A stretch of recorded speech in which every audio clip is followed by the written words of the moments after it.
Infinity. Welcome to Infinite Talk this Wednesday night. I'm sorry that I'm late. I just got out of the theater for Bond. No Time to Die. No Time to Die. It wasn't bad. It wasn't as bad as I imagined. I'll talk about it a little bit. John is gonna be here in a second. He's just making some coffee, and he said he's set to start, and then he's gonna join us. So don't worry, he's gonna be here. Meanwhile, I'm gonna say hi to a couple of you in the chat. So thank you for joining us, everyone, tonight. Please be sure to smash the like, share the stream, and subscribe if you're new here. By the way, I just reached 3,000 subscribers yesterday because I went on the real BBC with As Heel versus Babyface Neurotic Mauler. It was a freaking hell of a good time. It's on his channel, so if you want to see me on there, definitely check out the real BBC with Az, and it was so much fun. It was so much fun. So he helped me get over that milestone, the 3K. So thank you so much, everybody. It's a happy day for that. And yeah, so thank you guys, everybody, for being here. The beautiful Nina says, Franklin Williams. Thank you, Franklin. Ooh, we have another beautiful person joining us right now. His name is John. Hi, John. Hi. Oh, stop. I'm hideous. Now, you remember Kramer? It's like, don't look, Jerry. I'm hideous. Yeah.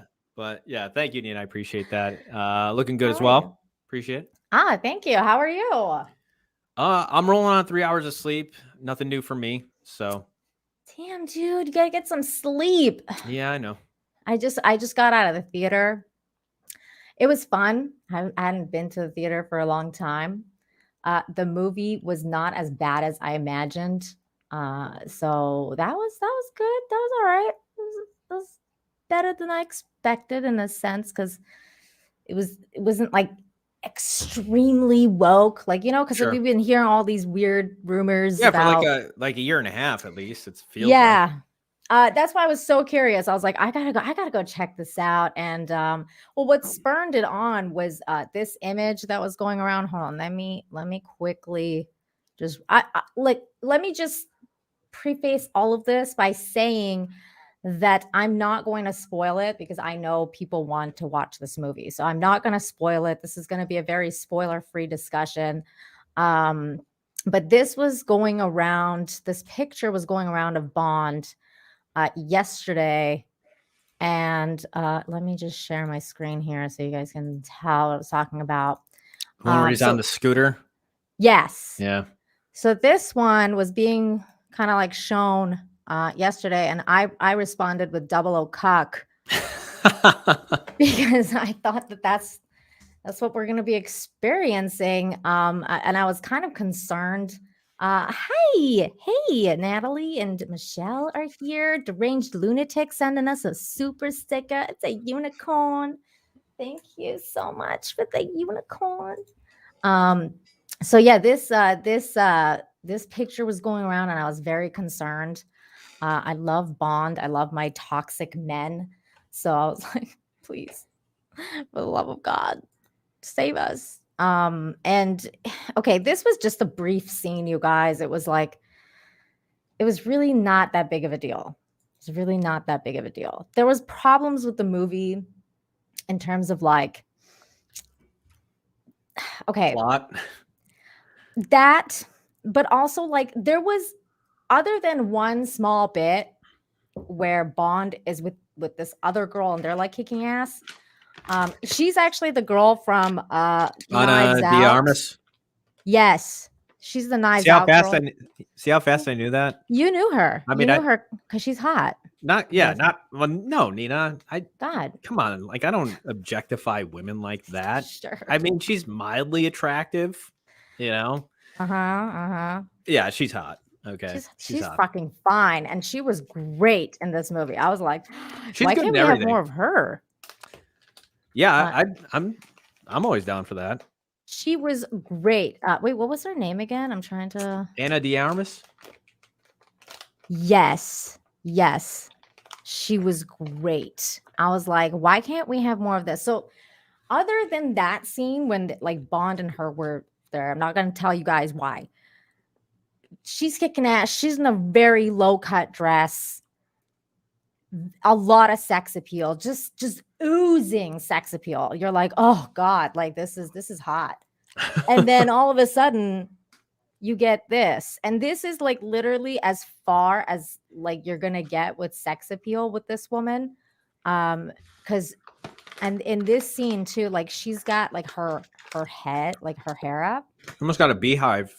Yeah, and Maybe not okay, quite. this part is going to be a little bit of a spoiler, just a little bit, because I'm just going to tell you this one thing.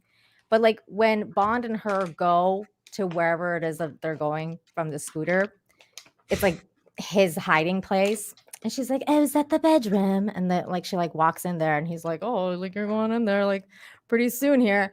And she like takes off her wig, and he's like, "I didn't expect you that's the thing you're gonna take off." And all of a sudden, she becomes a man. Basically, like she's like this bald chick that looks like a man, and then that's it. Like that was that like and that's it. Like for the rest of the show, you don't see any skin from her. She's always like in some sort of pantsuit or like straight up army gear. Zero. Zilcho sex appeal. Like none. Zero. She's basically a man She's basically a man. with heels. The only woman With two X chromosomes. Yeah, the only women or women in this movie were that girl that you named, and Leah Syndax or whatever from the last movie. Oh yeah, that plays his wife. that's and weird. That's it. That's weird. Bond having a wife.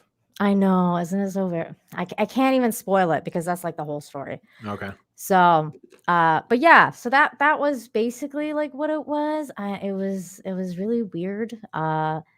It's definitely Daniel Craig's last movie as Bond, definitely.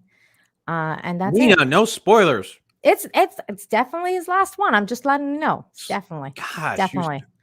Lug nuts 6 for 5 says she is a celestial jewel in the heart of the galaxy. Her heart light glows beyond the stars, just like her last name, Anna de Armas.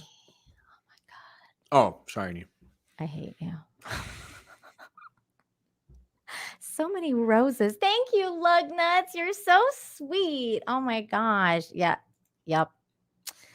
It was a scene. It was a scene. The Seaman, thank you for 5, says, "It's okay, Nina. You can call No Time to Die a triumph. Everyone else will. It was a triumph. How does it rank triumph in terms of the Daniel Craig movies? I would say a little bit better than Spectre. Okay. Other than that, definitely no Casino Royale. Definitely no what's it called?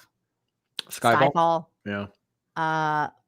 There was there was sex appeal in those movies. There was no sex appeal in this movie. He didn't sleep with anyone in this movie. Wait, I take that back. He did sleep with one person. He's got to at least sleep with somebody. He did sleep with one person in this movie, like his wife or whatever.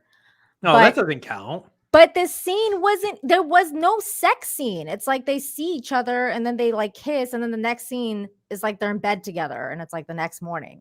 Yeah, Skyfall at least had, it wasn't like they had the shower scene on the boat, which was like literally hot and steamy. Mm-hmm. Also the beginning scene with the woman in that film. But yeah, I'm trying to think. Yeah, sleeping with his wife doesn't count. Yeah, I mean it's James Bond. But it wasn't. Well, he shouldn't even have a wife. I mean, that's like. It wasn't even a sex scene. It was like, oh, it's like the next morning they wake up together in bed, and I was like, is this James Bond? Yeah, that's not even a sex scene. Like, I'm not even watching. What? Like, well, it's not even softcore. Like, I was like, what? Yeah, I mean, it's not like they ever show like a ton in these films, but there's some. Dude, there's some, and even in like, I mean, I watched a little while ago. I watched Tomorrow Never Dies, and there was like steamy sex scenes in that. I was like, okay, I like this a James Bond movie. They're having sex. This there's not. Goldeneye had a couple. I guess one scene in particular that I can think of with where he gets in the fight. He gets in a fight with that chick. She winds up putting his like thighs around. Not necessarily like a sex scene, but she like bites his lip. I mean, it definitely gets There's a sexy. yeah, like it's like a little bit. There's innuendos, right? And then usually if especially if it's like the opposite team or whatever, like they'll end up having sex somehow because it's like, you know, Spy That Shagged Me. yeah.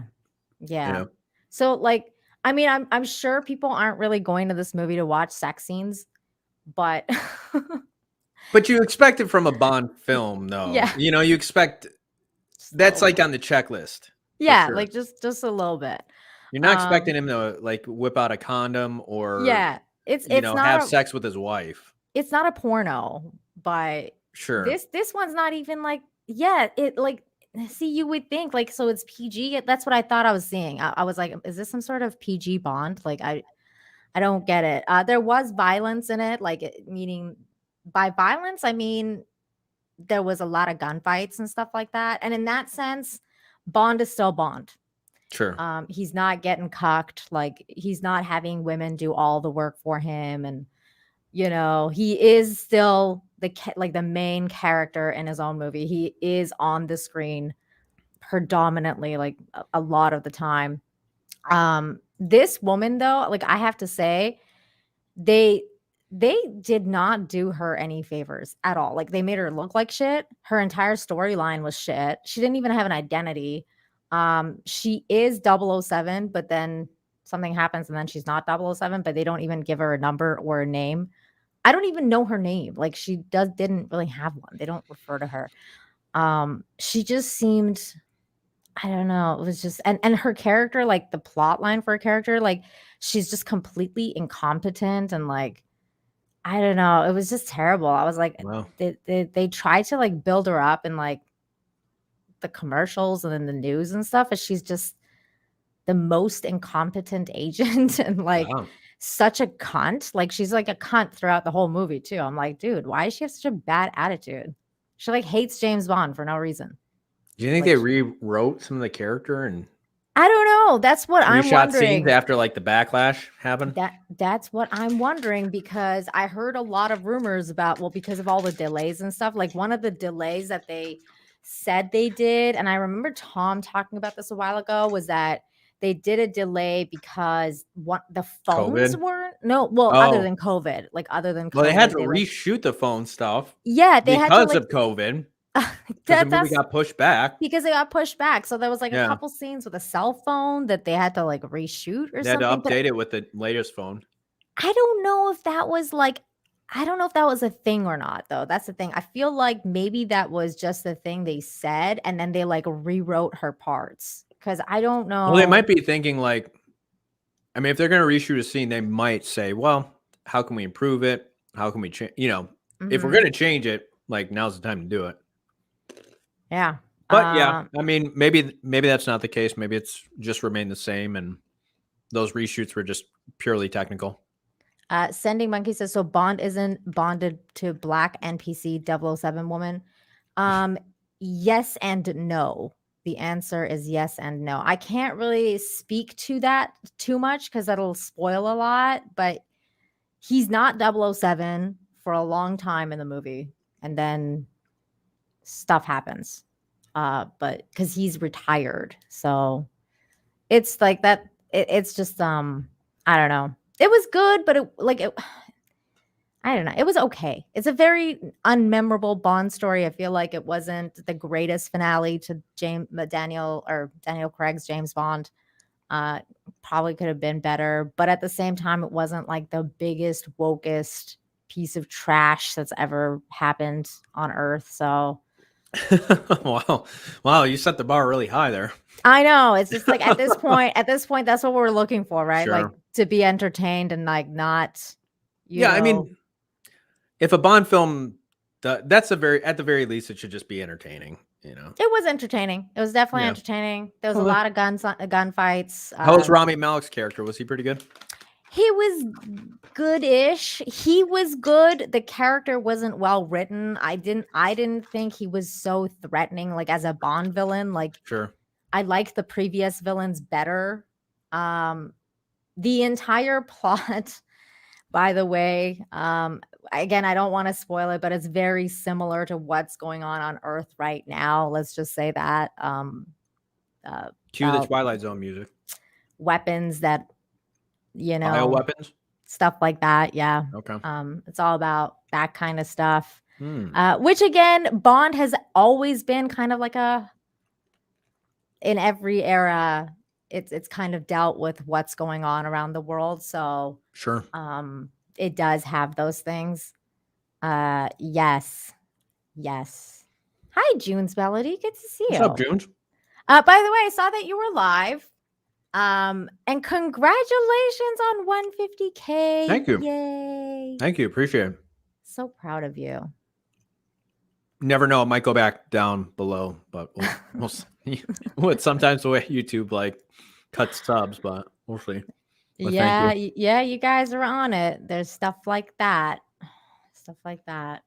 But yeah, it's I just reached 3K as well, so it's a milestone for Congratulations. both of Awesome. us. Thank you. Thank you. Awesome. Yeah, I was on the Real BBC last night with Az and Gary and Nice. Mahler. It was really cool. Those guys are a lot of fun to hang out with. Cool. So it was really fun, and it pushed me over that edge. So it was really good. It was really good. Nice. But yeah, so Bond. Yeah, this was just a brief scene. He's not that cocked.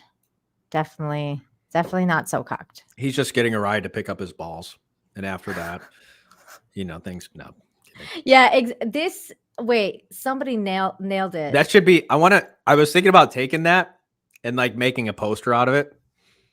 Like what that the image. scooter shot? Yeah. Yeah. Yeah, that's a hell of a James Bond poster. I might. It would be like the most lackluster James Bond poster. Yeah, that's what this movie was. The tagline: "Vroom vroom." Double O vroom. Yeah, it was double O meh. That's exactly what it was. It was the most meh Bond. So it's a wait. I mean, I thought you said it wasn't bad.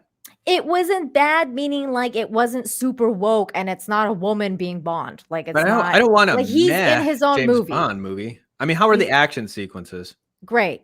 Okay. Good action. Okay. Like it's got gunfights and like there's a scene like near the end where he does like the pipe like shooting thing, and I was like, oh yay, classic. Like he does that.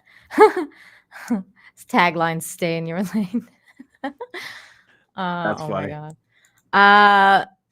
Me Zeet Wizard, thank you so much for $10. It says no unrealized back during Casino Royale that the scene, I think he means no one realized back during Casino Royale that the scene where Bond gets his balls bashed while tied to a chair had significant long-term effects. In No Time to Die, they finally fell off.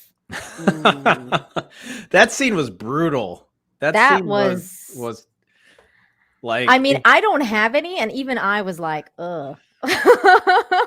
Yeah.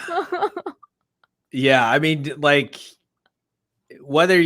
no matter how you feel about it, it's like if you're a guy watching that, like it is going to cause a reaction, like one way or the other. You're just gonna be there's like all the guys are like a little little shift. Yeah, I mean, I guess that just established him as just that much more of a badass. I guess I don't know, a guy who can take that many ball shots. I'm not sure. Like he can take it. Does that make you more of a man if you can Well, I mean, if Z Wizard is talking about the fact that he had like literally no sex in this movie, maybe that's what he's talking about. Then yes, Probably, because yeah. he did only have sex with his wife, and we didn't even see anything. So I'm who sure knows? MI6 could have hooked him up with, you know, a Like replacement. maybe it wasn't even sex. Like maybe they just Yeah. went to bed that night. Like I wouldn't know because it wasn't even like they were kissing and they fall on the bed and it's like, oh, the next scene. Like no, Yeah. it was like done. Like I was like, what? The girl. Oh. Oh, well, I'm scrolling through. So I'm scrolling through pictures of Bond, and I just remember the girl who's in Casino Royale, Mhm. like his first, His first girl. yeah, conquest. You could say. Well, I don't even know if they actually had. I think he actually left her to follow the guy. So I don't even think they had sex, but it was that dude's wife, and then she wound up being killed. I don't Uh, remember. see I if I thought can they find. did do it. No, they were on the floor, but he was like, I don't think they did. I don't But know. let's see. Before T Justice, thank you for the 9.99 says, so should I spend the money to see it or wait till it is in the bargain bin? Mm, I would There's say your go answer. see it just because it's Bond and it's going to be the last one for Daniel Craig. So if you've seen every other one, you should go see it. It's still fun. It's still Bond. You're not going to get any sex scenes. There's very little sex appeal, but that girl saved it. I'm telling you guys, um, Anna de Armas, she saved this movie. She saved it. Katrina Marino. She just had a small part, but there's a scene where she's riding the horse, and that's when Bond first sees her. Then she winds up getting Oh, she winds up dead and wrapped in a hammock when he comes back. oh, I've totally forgotten this. Yeah. She was hot though. She was hot.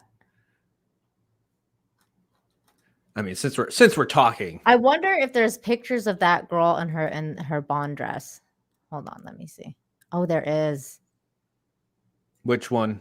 This one or The girl you like. Yeah, she's got this really nice backless dress. This is it.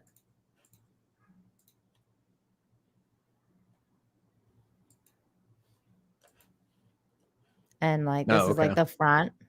Yeah, she's She's the only person with sex appeal in this movie. and like Daniel Craig. Yeah, nah. He was all right. He was good. He was good. He was good. He would have had more sex appeal if he actually banged somebody, but we didn't get any of that. It was like a very 2021 James Bond. I mean, So, I feel like James Bond. I do have the entire collection of films. mhm. Like I just went out because I was watching them on Amazon. I was binge watching. I'm like, screw it. I'm just gonna buy the whole set. And I feel like they're like Bond films are like hit or miss, but even when it comes down to it, like even the bad ones, I still like there's still enjoyment in it for me. Yeah. I'm trying to think of like what's considered like one of the worst Bond films. The one with Christopher Walken. What the hell is that called? Live or Let Die. I mean, even that movie is bad of a Bond film as it is. I still like can appreciate. I still I can just enjoy see it. I don't even think I think that has more rewatchability than this. Because I think for me anyway, like once you watch this movie, I don't know if you'll ever go back and rewatch it again. Like it won't be like, oh yeah, I'm gonna watch a Bond movie like No Time to Die. That's the one I'm going with. No. Well, This is if you're like watching the whole series, yeah, like maybe if you're watching the whole series, then yes, but as a single Bond movie, no. yeah. No. Because I mean, I've been watching. That's been my so like yesterday I watched X2 and then I started on X3 or X-Men 3 or Last Stand or whatever you want to call it. Which I think is a bad movie, but it's like I've I never get seen in that one. these oh, well, you're not missing anything, but you know, like with the Jurassic Park franchise, I started that one So it's like I watch one, then I would watch. I wound up watching them all. Like even Fallen Kingdom, which I think is the worst of the series. Mhm. So I guess that's but I do tend to watch like the better films more. Like I've watched Skyfall probably the most out of any of the Daniel Craig movies. Although I watch Casino Royale quite a bit too. But as far as Quantum of the Solace Quantum of Solace, yeah. yeah, I not so totally much. forgot about that movie. See, like I've already the only Daniel Craig ones that I remember and I really liked was Casino Royale and Skyfall. I love those movies. I But think they're the best out of the series. I think Spectre has some great moments. I even think Quantum of the Solace has some cool set pieces. But Mhm. but yeah, I think they're definitely like the best so far. Never seen Fallen Kingdom. You're not missing anything. What is that? Jurassic World. Oh, Yeah. yeah. I heard it was really bad, so I didn't watch it. I don't know. I just think that if you've seen all of the Daniel Craig James Bond, like, yeah, go see it. Why not? 'Cause Yeah. I think that's if you're it. a Bond fan, it's one of those things where Mhm. you're a Bond fan. So I'll Yeah. probably catch it on HBO. I think it'll probably be airing pretty soon. Are they releasing it on HBO soon? Thought so. I think so. Are they doing that? Skip it, Nina. I already went. I went. We'll go back in time and unwatch it. Oh, wait, I think he's talking about Fallen Kingdom. Okay. Oh, Yeah, okay. I Yeah. already skipped that. Not watching that. Yeah, rewatching that, even as bad as it is, I'm kind of just a sucker for, and it's bad. I saw it in the Mhm. theater and I was kind of pissed off. I'm like, you wasted a whole Jurassic World movie, but on this. But anyways, Oh, it's MGM isn't HBO, so it's not gonna come out. Maybe it's Amazon Prime then, it right? might, yeah, I might have to wait. I might have to actually go to the theater and see it if I want to. You should go. Just We'll see. cause. If you wanna see Bond, like, if you wanna see the last one. Yeah. This will close out the journey for Daniel Craig. But yeah, so that's it. That's the deal. He didn't lose all of his balls, other than not having sex with anyone, except for his wife, maybe. Yeah, kind of. I don't even remember it. I think like I think if you're talking like time wise, like will it stand the test of time? I don't think so. But it's entertaining for 2021 because there's like nothing else out. A lot of movies are like that. Yeah, that's true. I That's mean, true. not every, not to say like I mean, I'm glad it's not woke or super woke or anything like that. But yeah, just sometimes not every movie. You're gonna get like maybe like 1 out of 5 Bond films are gonna be exceptional or stand. Exactly. Exactly. This was not an exceptional one, but it wasn't like the shittiest of all time either. So that's why I'm like, it was good. It was fine. It was. I just feel like at this point, like I said, it like if I went to the movies not knowing anything, like not knowing anything about the whole Lashana Lynch drama or like whatever, I would have probably liked it even more. I just knew so much about all of like the drama that's going on in the back of it. So like a lot of that stuff was in the back of my head going into this movie. So if you're a normie, you'll probably like it more than if you're someone like me who's Sure. kind of been like Your told all this your stuff. antennas are raised. Yeah, yeah. The Billie Eilish. That's the other thing. The music was Yeah, how was the opening? How was the opening credit scene? the opening credit scene was okay. Again, there was no Bond women. Like cuz you know how like there's usually like Yeah, a bunch of naked bunch or of naked women shapely. or shapely women. There was none of Yeah. that in the opening. Like there was no I feel like I'm that's kind of telling a you staple of Bond too. this movie had zero sex appeal other than that girl. Like that she saved it because other than that, it would be like absolutely nothing. Hmm. Um, like the animation and stuff like that was cool, like what they had done, and it was Billie Eilish's song "No Time to Die." I can't And even it was remember if I heard this song. that's So like it came "No out, Time right? to Die," yeah, like that. Okay. Yeah, it's already out. You can listen to it on Spotify or whatever. But like but it was a good song. Like it was okay. It was an okay song. It's not as memorable as the other ones, like Skyfall or well, for me, like Tomorrow Never Dies is like one of the most memorable ones. I love that song. Even the Madonna one was really good. This one was like okay. I liked it better than the one with the dude singing. What was his name? The last film, Spectre. What's it? Yes. Yeah. I didn't like that one. I was like, Yeah. So I What like about the chat? Chat, what do you got? What's your favorite like Bond openings, Bond songs? yeah, I think my favorite one is Tomorrow Never Dies. I love that I'm song. trying to remember. Who's it by? Madonna? Sheryl Crow. Oh, okay. Darling, I'm killed. I'm in a puddle on the floor, waiting for you to return. That song. It's really good. I love that song.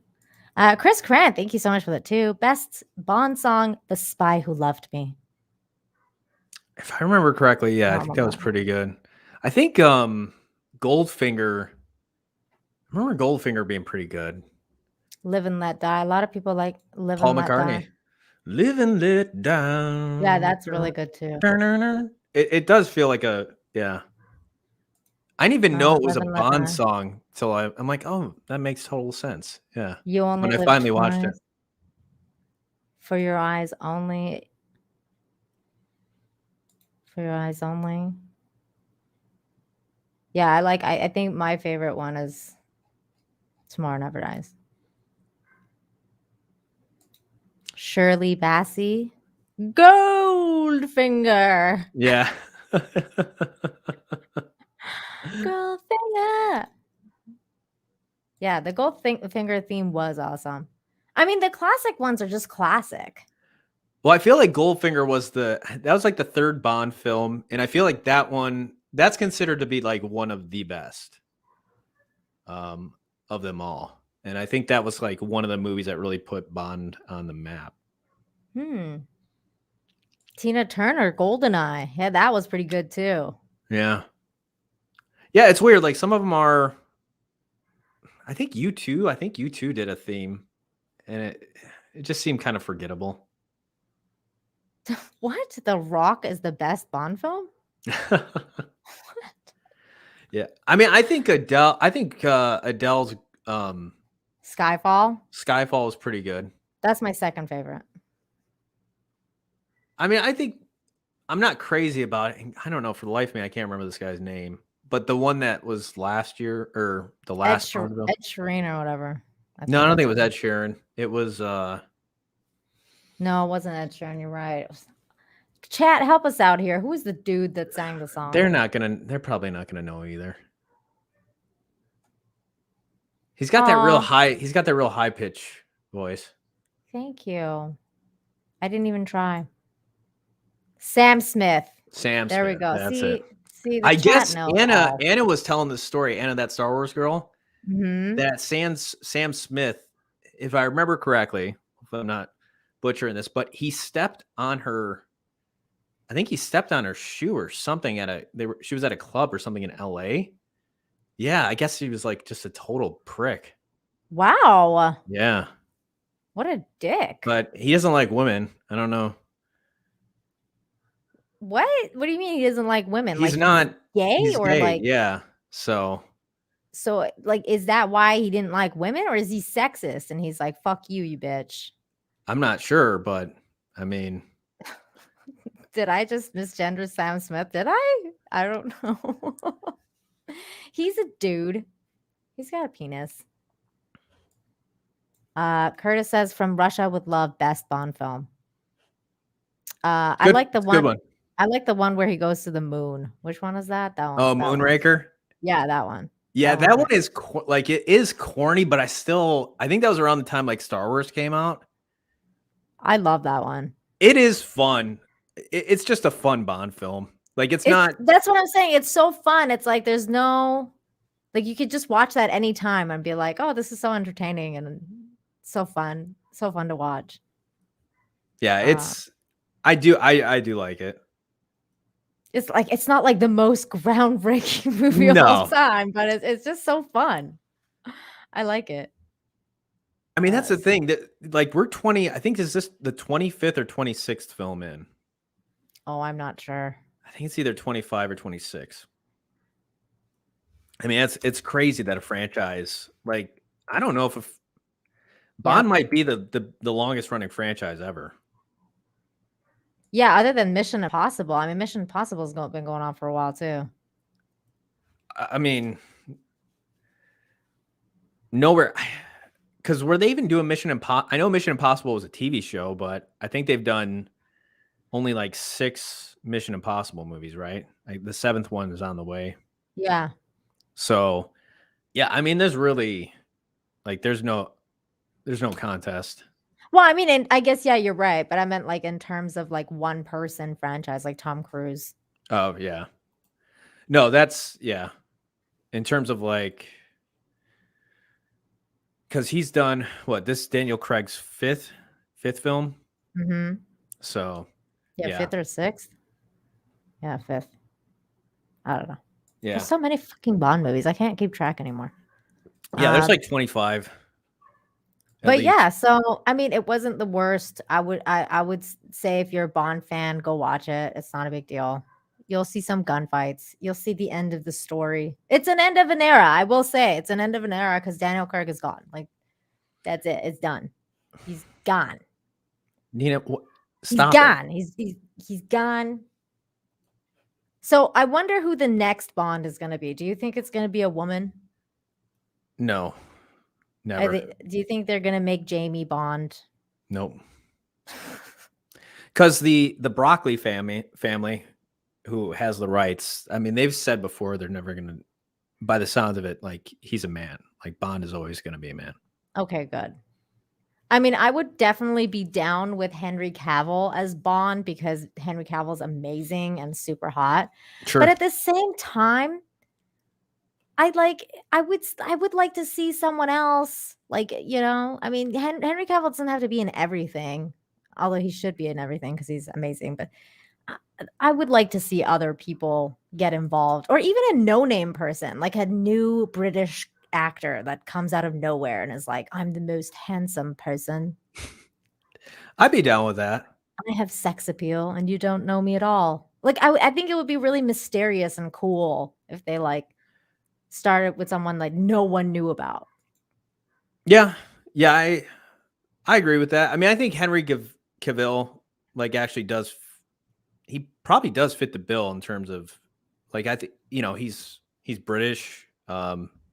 Like he could play Bond. He could play Bond. He could definitely play Bond. But like you said, I mean, do we know him from?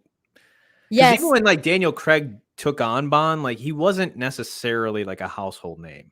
Have you seen Henry Cavill? Have you seen the movie The Man from U.N.C.L.E. or Man from U.N.C.L.E? No. Watch that movie. Basically Bond. That's basically Bond. And Bond. It's Henry Cavill as Bond, basically. And it's a great movie. It's a great movie with Guy Ritchie as a director. But the only problem now with it, I probably won't unsee, is that the cannibal dude is in it. He's the Army guy Hammer? Army Hammer. He's the guy that's opposite of Henry Cavill. This is when we didn't know that he was a cannibal. And I had a huge crush on him because he was super hot in this movie as well. That's gross. Yeah, but that's the only thing that taints this movie is that Army Hammer is in it. But other than that, I would say the Man from U.N.C.L.E. or Man from U.N.C.L.E. is probably that was better than this movie. That was better. That was a better action movie than this Bond movie. Okay. I love that movie. That movie was freaking great. I know what movie you're talking about. I just never get around to seeing it. You'll love it, John. That's a good movie. That's a good movie. Chris Cranford 2 says best Bond girl named Pussy Galore. Yes. Wow. Yes. Wow. That was Goldfinger too. Yeah, see, people agree. It's really good. It's really good. I know, and my God, Henry Cavill in that movie.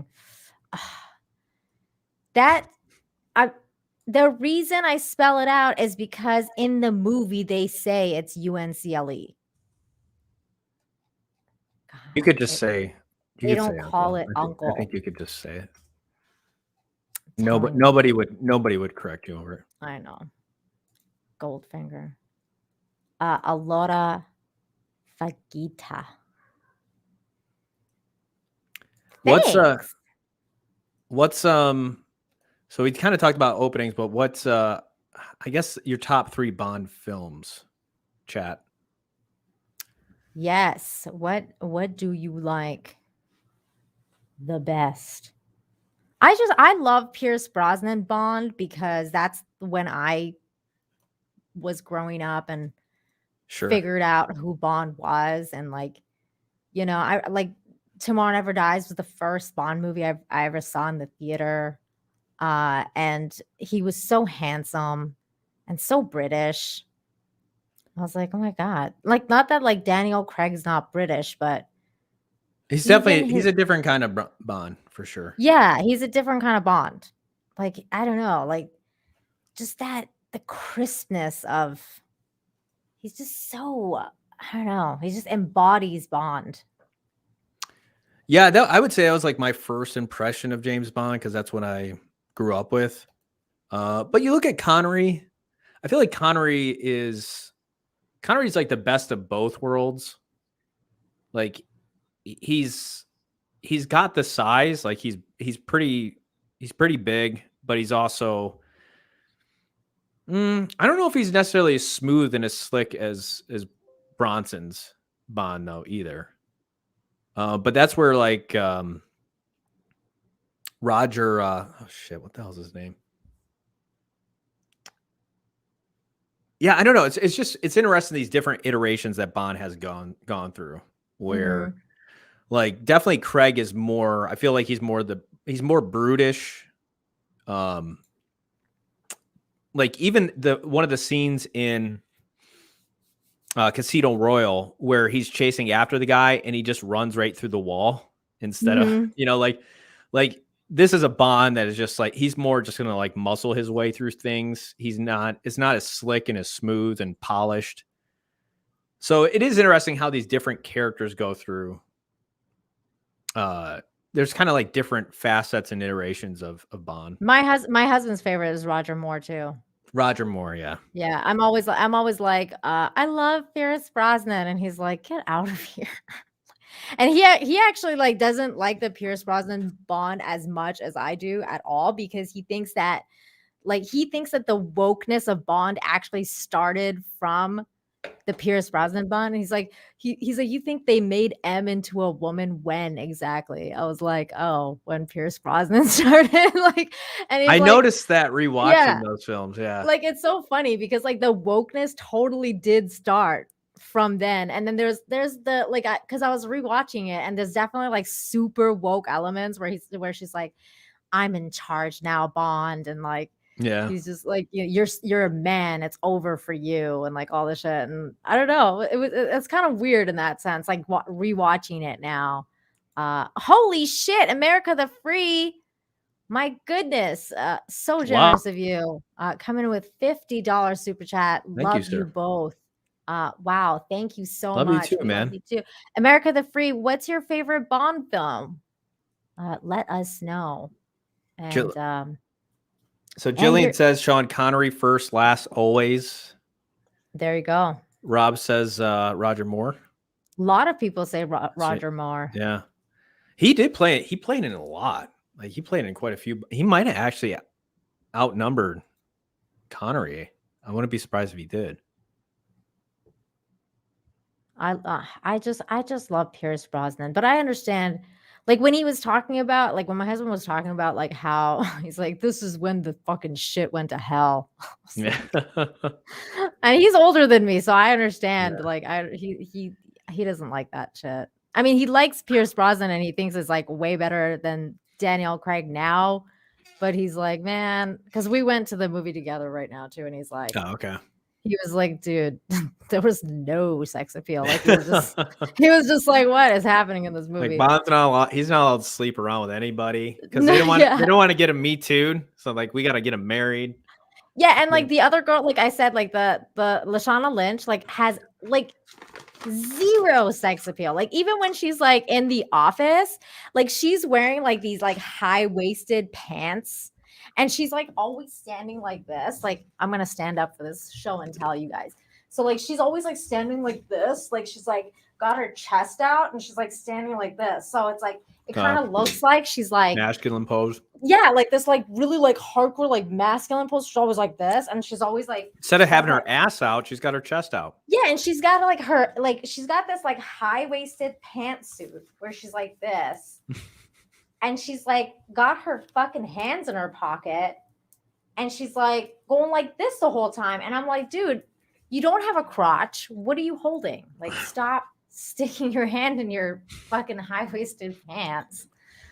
And like just like standing there like just very manly. Like her like all her scenes were just manly. And I was like, you don't have to be exactly. You don't have to be a man, which was really weird because juxtaposed with the other character of that girl, that Anna, like her character was sexy and strong, and she was because she was also an agent, so like she was like sexy, strong. She was like kicking ass and like taking names and just like killing it, but being like super sexy as a woman.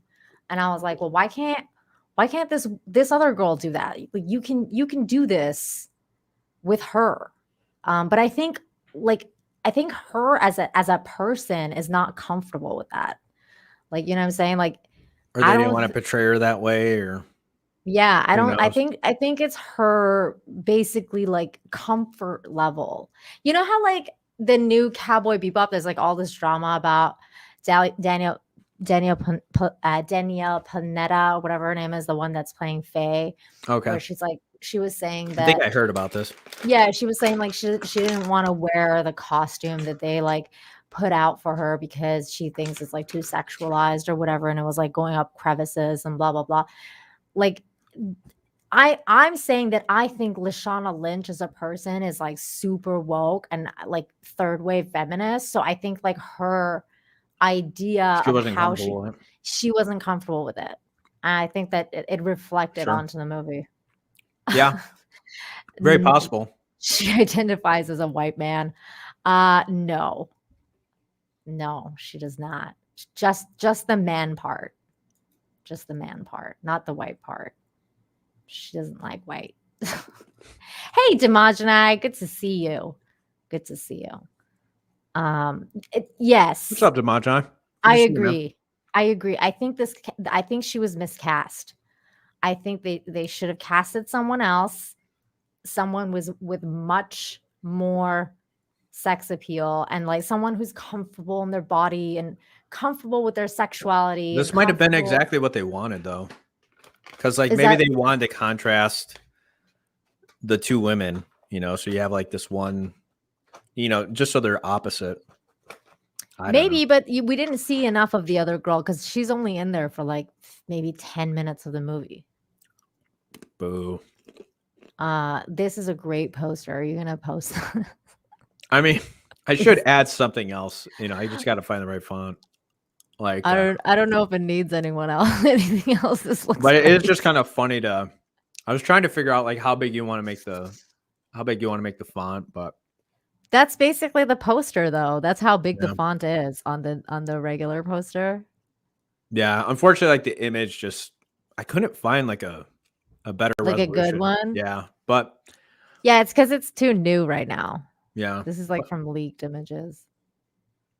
But yeah, having a little fun with it. Yeah, I gotta get the movie credits down here. That will add maybe a little bit more credibility to it. Or no, just put like the actors' names. Like Daniel Craig is Bond and Lashana Lynch is 007. You can just hear it now. You got to go like a little weaker with the trumpet. Cringe. Speaking of cringe, did you by any chance see the what's it called? The Daily Show skit with Colbert. with the vaccines. This guy needs to get a new job. He needs to just quit. Dude, he's getting so much money from like probably big Acting a pharma. I'm Seriously. guessing this is most likely like funded by Hey, big I'm all pharma. for acting a fool, but Me too. this is just like the cringe. I mean, it's funny because like we always say, like, why don't you just go back to being clowns and entertain us? And then they do the clown thing. And then I'm like, bro, like, dude, that was awful. Like, no. This is like the most terrible thing I've ever seen. I'm gonna go to It's that just right getting now. less and less funnier. You know, like I do think there was a point where it's like, okay, I can kind of see why people find Colbert funny, but He used to be like now really it's like, funny. I don't even know. I don't even like is he People are just thrown like, in the do not towel? show it, please. Yeah.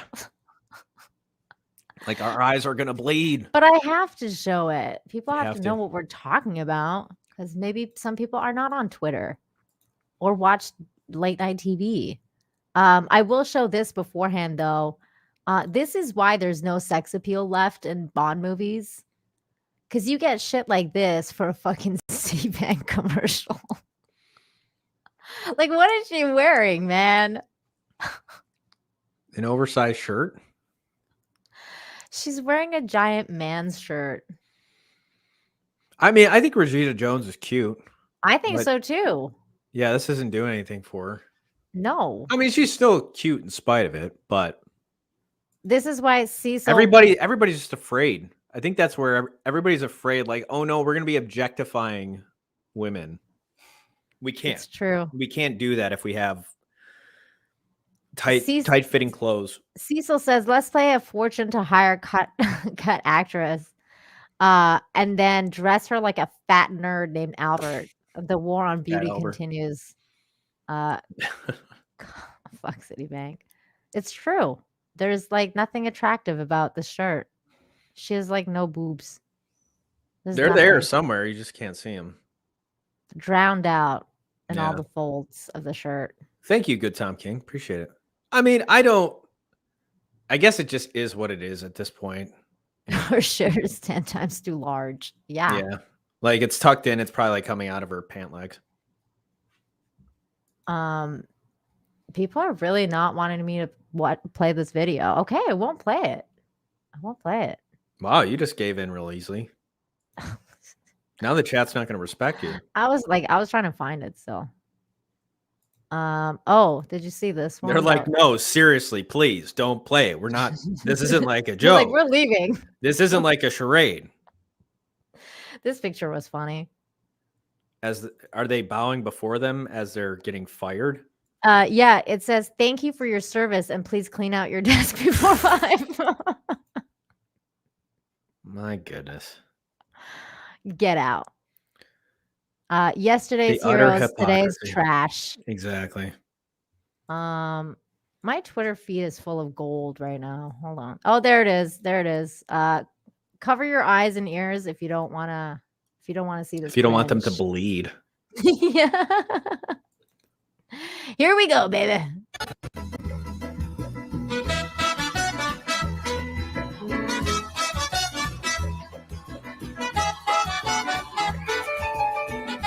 What if somebody tries to kill Colbert over this? Wait, what? Like if they just like they got so infuriated they try to like kill him. Oh no, that's not gonna happen. They love him here. This is the cult. This is the cult stance. They're like, it's not even because of my stance on vaccines. It's just because it's so bad. I mean, this thing, I feel like it's really funny because there's like all these, like this thing, right? It's like literally like going up to this guy's ass. Like, we're gonna vax you in the asshole. Yee. Not even the ass, but the The hole. Wee. Oh my gosh. I mean, is there any women dancer? I guess is there one? Yeah, in the there back? is. But instead, they got this guy. Like, who wants to see this shit? This guy, dude, this guy had more sex appeal than Lashana Lynch. Oh my gosh. This guy has more sex appeal No than man Lashana should Lynch. no man should ever move like that. That's a crime against humanity. So this is where the woman is. Here she is. There's a woman. Can't really tell, but pretty sure she's a woman. Yeah, that's You know what's funny about this, John, is like every nothing. single one of these people, like every single one, can still get the coof COVID. and pass Yeah. it. Every Man, they're single having one. like way too good of a time. They're just loving it.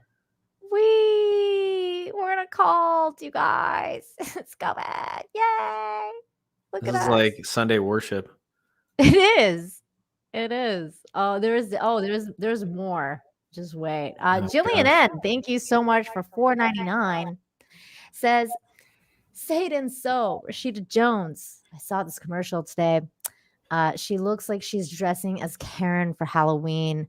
And the hair. I know, right? Girl.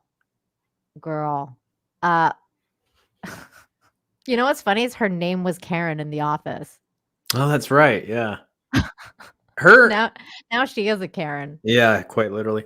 It was a good arc though. Like for The Office, I mean, I guess you always knew that Jim and Pam were going to get together, but you know, it was a nice little subplot for sure. It was a good arc. And then I actually started watching Parks and Rec because of her and the other guy. And I really liked her in Parks and Rec. Have you ever seen Parks and Rec? I've seen a few episodes, but yeah, not too many. Yeah, she was really good in that.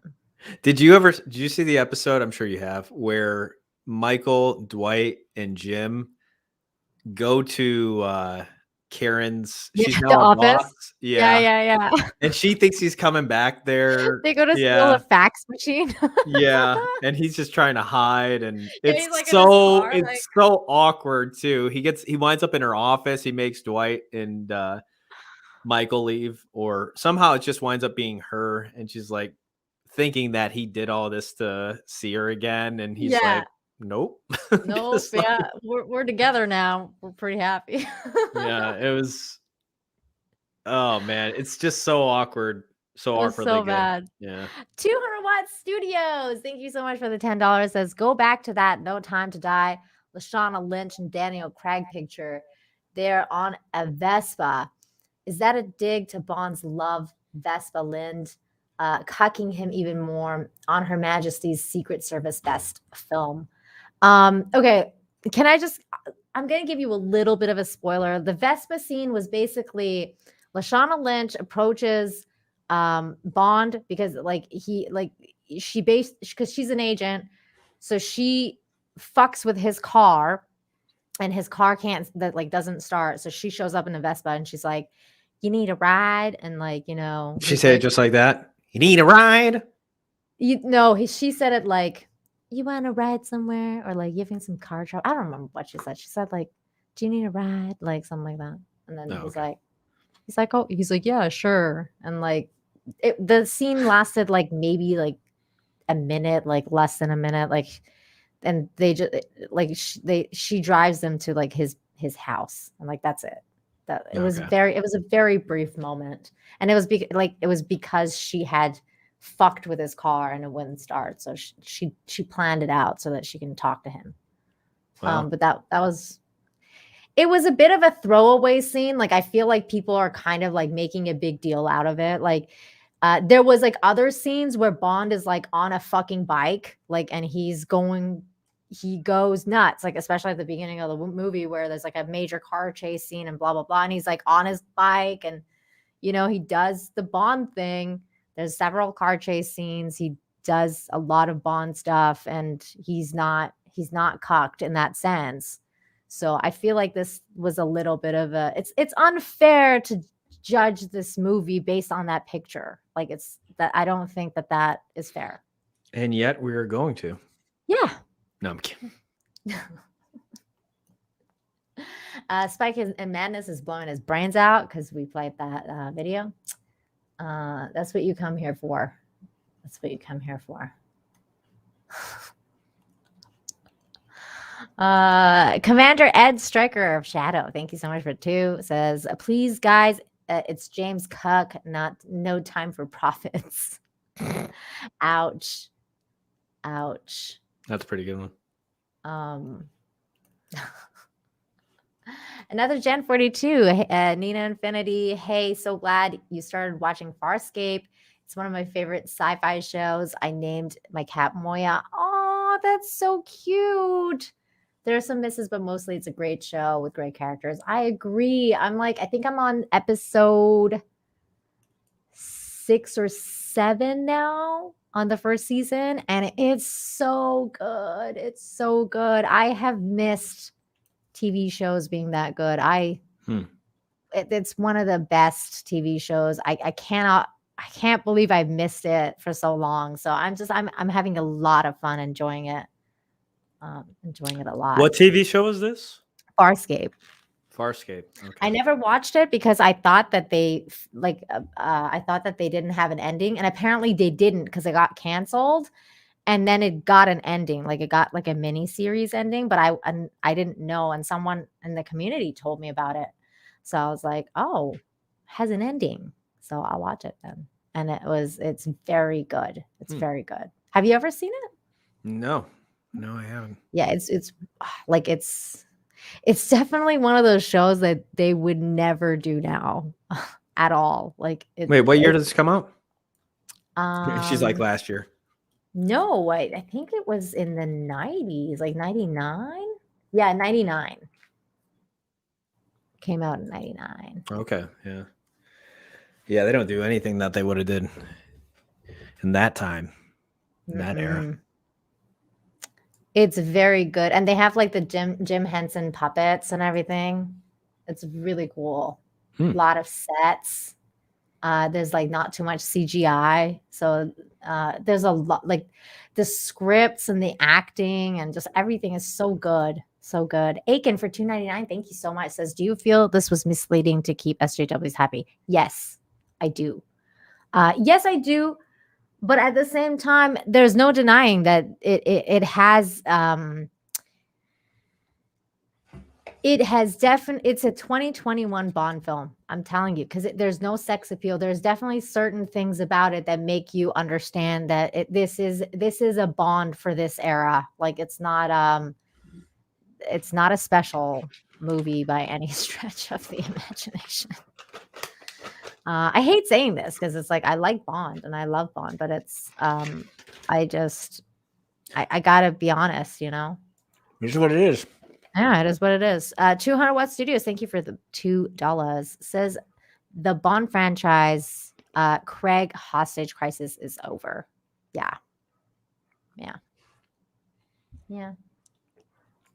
It's kind of weird. It's definitely an end of an era for me because it's like another Bond that's ending, and the future, like you don't know what's going to be like the future of movies, let alone Bond. Like who's going to be the next Bond?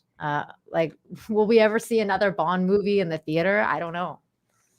Well, according to these new rules, I don't think he's going to be able to touch a woman.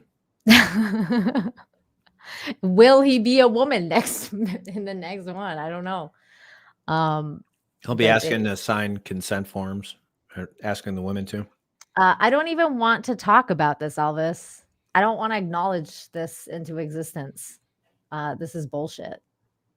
No. Fuck that. Aren't you a big CW fan? No, I'm a huge Babylon 5 fan. I'm kidding. I know you're. I used to be a CW fan when I liked Arrowverse. My God, that guy was hot. Stephen Amell. He used to do these like do you have one of those things where like you grab pull-up bar? And then like the pull-up bars. Oh my I don't know if you God, can see it. That's sexy. Yeah, it's over there. Yes. I haven't used that sucker in probably 2 weeks. That was all of like Arrow season 1 was like him with his shirt off on a fucking pull-up bar. And then he would do like the other one where there's like levels, so he would like jump the pull-ups, like, and that was me the entire time, just like yes. Can you It's like, just do that again? what's this show about? I don't even. I didn't It even doesn't know, and matter. I didn't even care. It was like the hottest guy just doing exercise for a fucking hour. I was like, yeah, I that's guess what he it is. said panic attacks. Stephen Amell. Really? Yeah, Why? He had one on a show. I don't know. He's just anxiety or something. I guess they really work. They work your ass off though on these That's shows. true. That's true. I think that's why Ruby Rose quit too. She sucks. It was Uh, I yeah. know her. I know certain things about her from very reliable sources that I Oh, will okay. not name. Wow. But let me just say that she's a terrible actress. Let's just say that. All right. 200 Watt Studios, thank you for the 5. Says, did you see the Craig at the premiere? What? Oh, so much plastic surgery. Is he going the way of Bruce Jenner? Looks very smooth to me. Ooh, I don't know. I mean, he looked fine in the movie. I mean, he does look like he's getting older. So let's see. Daniel Craig Bond. What would be the word we're looking for? Premiere. Premiere.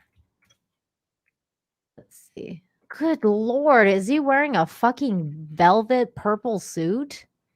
I was hoping you didn't say dress. I was. What the hell? Daniel Craig, no.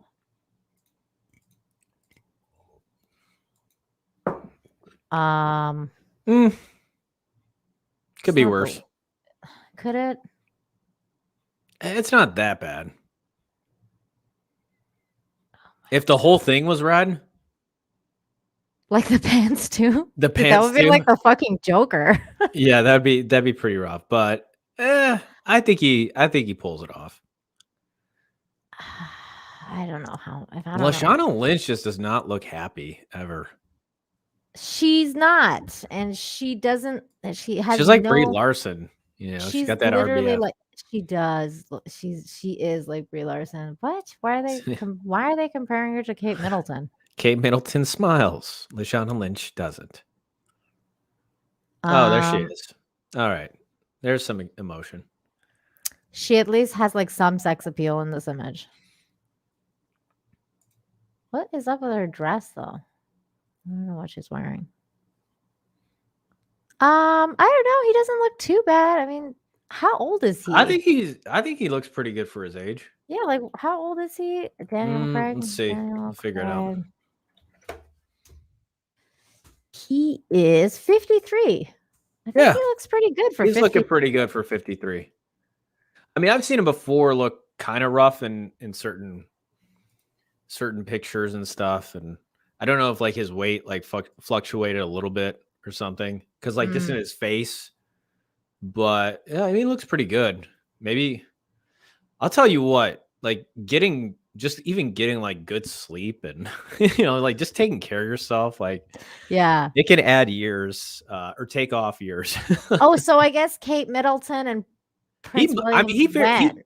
I guess it's possible he could have gotten, he Oh, might have gotten okay. a Here we little, go. There she is. That's who he I might was have got a little looking for. plastic Where did she surgery. go? Ah, yes. Okay, here we go. Man, she is good looking. She's the only person she's one of the reasons I watched Knives Out. Because I was like, damn, She's got a girl. little more meat on the thigh than I would have thought. Really? Yeah, and that's not a bad thing at all. Yeah, she looks good. She looks great. She might actually have a little bit more. She might have a little bit more weight on her than she does in the movie. She's probably between movies, so she's Maybe she's pregnant. maybe, but she looks good.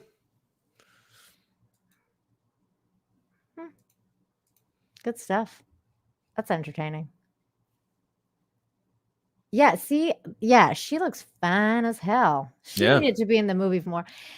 Okay, if they had given Lashana Lynch's part to her, this movie would have been like 10 times better. It would have been a lot better if the if she was in the parts movie were more, yes. yeah, I agree. If the parts were I haven't seen reversed, it, but yeah. yeah, if the parts were reversed and she got as much screen time as the other girl, and there was like a hot, steamy sex scene with Daniel Craig, it would have been a great Bond film. But that didn't happen. But it wasn't. No, no. Bummer.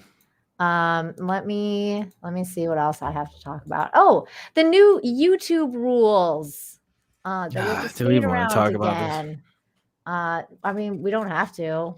I mean, I kind of talked about it in.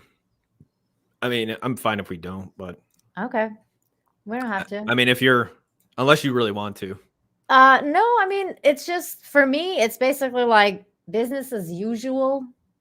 Yeah, We've been fucking censoring ourselves for a year anyways. it's true.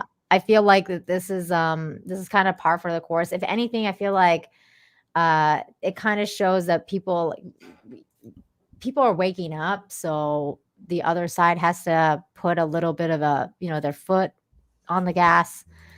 On the neck. Yeah, or on, yeah. I think there's a little bit more to it too, and I think it has to do with Russia because Russia has threatened to ban YouTube in Russia if they don't reinstate these two German sites. That was that kind of like the pre-starter for why it happened, anyways. So like This is interesting. Russia threatens YouTube ban for deleting RT channels. So just to give you a little bit of a background, Russia has threatened to ban YouTube if it does not reinstate two German language channels backed by Russian state that were deleted for violating COVID misinformation guidelines. These people were basically like long story short, they were interviewing actual doctors, like actual German doctors that are seeing the other side. And that's why it's a big deal. And I think that one of the reasons that YouTube did this is because they want to say that like we're doing it to everybody. It's not just Russia. Like, Sure. Calm down. We're doing it to everyone. And, everyone's going to get the boot and blah, blah, blah. So Russia calms down. But I think Russia's going to call their bluff, and I think they're going to pull it anyways. Unless YouTube reinstates those accounts. And I don't think YouTube is going to reinstate those accounts. So I think that's going to be interesting to watch because there's a tug of war happening here with the powers that be. So we'll see. I mean, RT's, that's, it's not some little small rinky dink, YouTube channel. No. At all. So that's very, very bold. And but maybe because they think that Russia assisted Trump with the 2016 election. Is this their revenge? Are you serious, dude? That's been so debunked now. No, I know. That's why I'm saying. People still believe it. Have you seen that thing that the video that came out with Russell Brand, like talking about how like the Russia hoax thing was a hoax, like how like he broke it down and everything? No. Oh, I highly recommend it. So he did a video about it, and like it was really funny though because it's like, really, Russell, like you don't say, like everyone's kind of gotten there, and like Russell Brand's just now finally arriving. Yeah, like you guys know these SOBs were lying. Yeah, like straight up. And it's just in that sense it's kind of like really funny. It's funny to watch because he does like break it down, and he breaks down like Glenn Greenwald's letter or the op-ed that he did and everything like that, and it's really good. It was a good watch. But it's nothing like you and I don't know. It's just like, sure, it's just like really interesting, especially for like normies that are like kind of still like, was it a hoax? Like, yeah, it was. But it's so funny too because I was talking to my husband about it, and he was like, you like, because we were talking about what we're going to talk about tonight. We're going to talk about COVID, like how like we're going to have to skate around more stuff and everything like that. I can't really talk about the vaccines. And he's like, you can probably talk about election fraud now, no problem. Like they're not paying attention to that. They don't care anymore. Yeah. Well, remember how like there was a period where they like that's all they cared about was like, don't talk about election fraud. Yeah, this is kind of the new thing. I mean, still, I don't know. Like that's one thing. You see, I saw big channels just get Yeah, they wiped, get nuked. gone. That's what's happening here. So like big time channels have been getting nuked. It's almost like they're trying to like make an example of the big, some of these big guys. But they have been, like, for example, like some of the stuff that they've cited already is things that have happened months ago, like Dr. McCullough's channel, Robert F. Kennedy's channel. Like these people have, like, this is not a new thing, like, at all. Uh, I think more channels are gonna get it if they're not careful. But this is not new.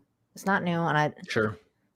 as long as I think that we keep saying and we keep re- reiterating that we're not medical experts, and you do what you have to do, we can talk about it. We can still talk about it. Yeah, I mean, I just did. I Well, and with me, John, you know me, I'm very like hot-blooded sometimes. I'm Persian girl. You can't silence me. I'm a lioness. I'm gonna keep fucking talking about this shit. I don't even care. You gonna take me down, you're gonna take me down. Oh, but that's the other thing too. So when I heard about all this today, I requested to have my Odyssey live streaming account activated, mm, which they did. So now I have live streaming capabilities on Odyssey.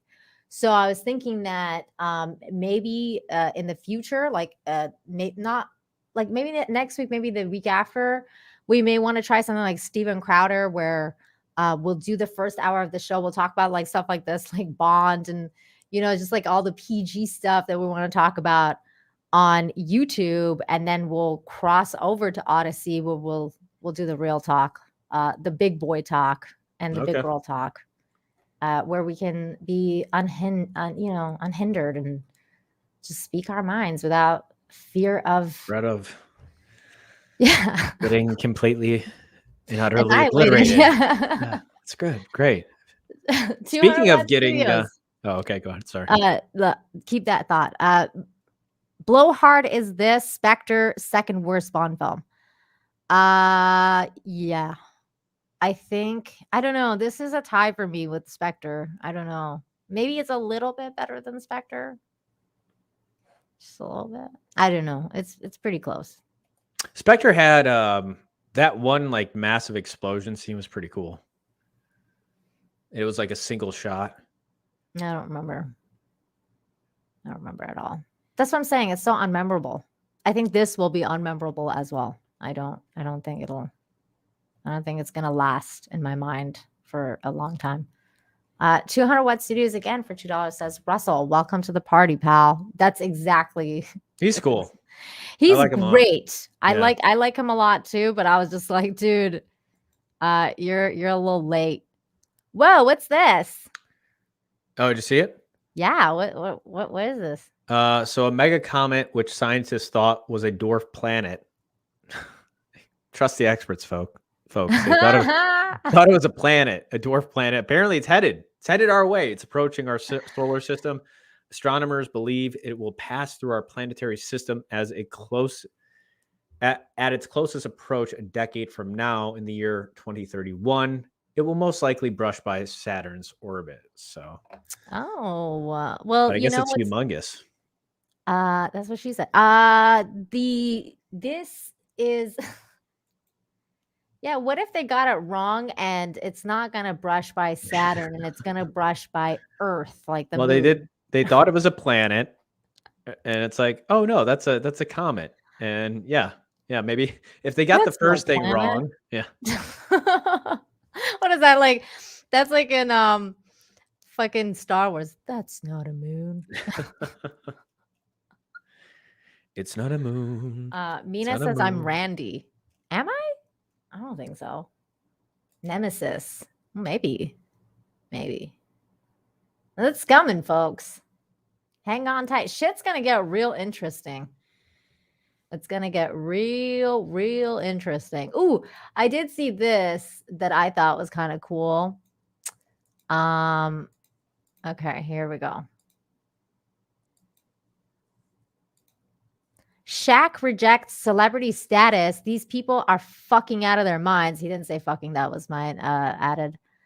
These people are out of their minds. He said freaking. I said fucking.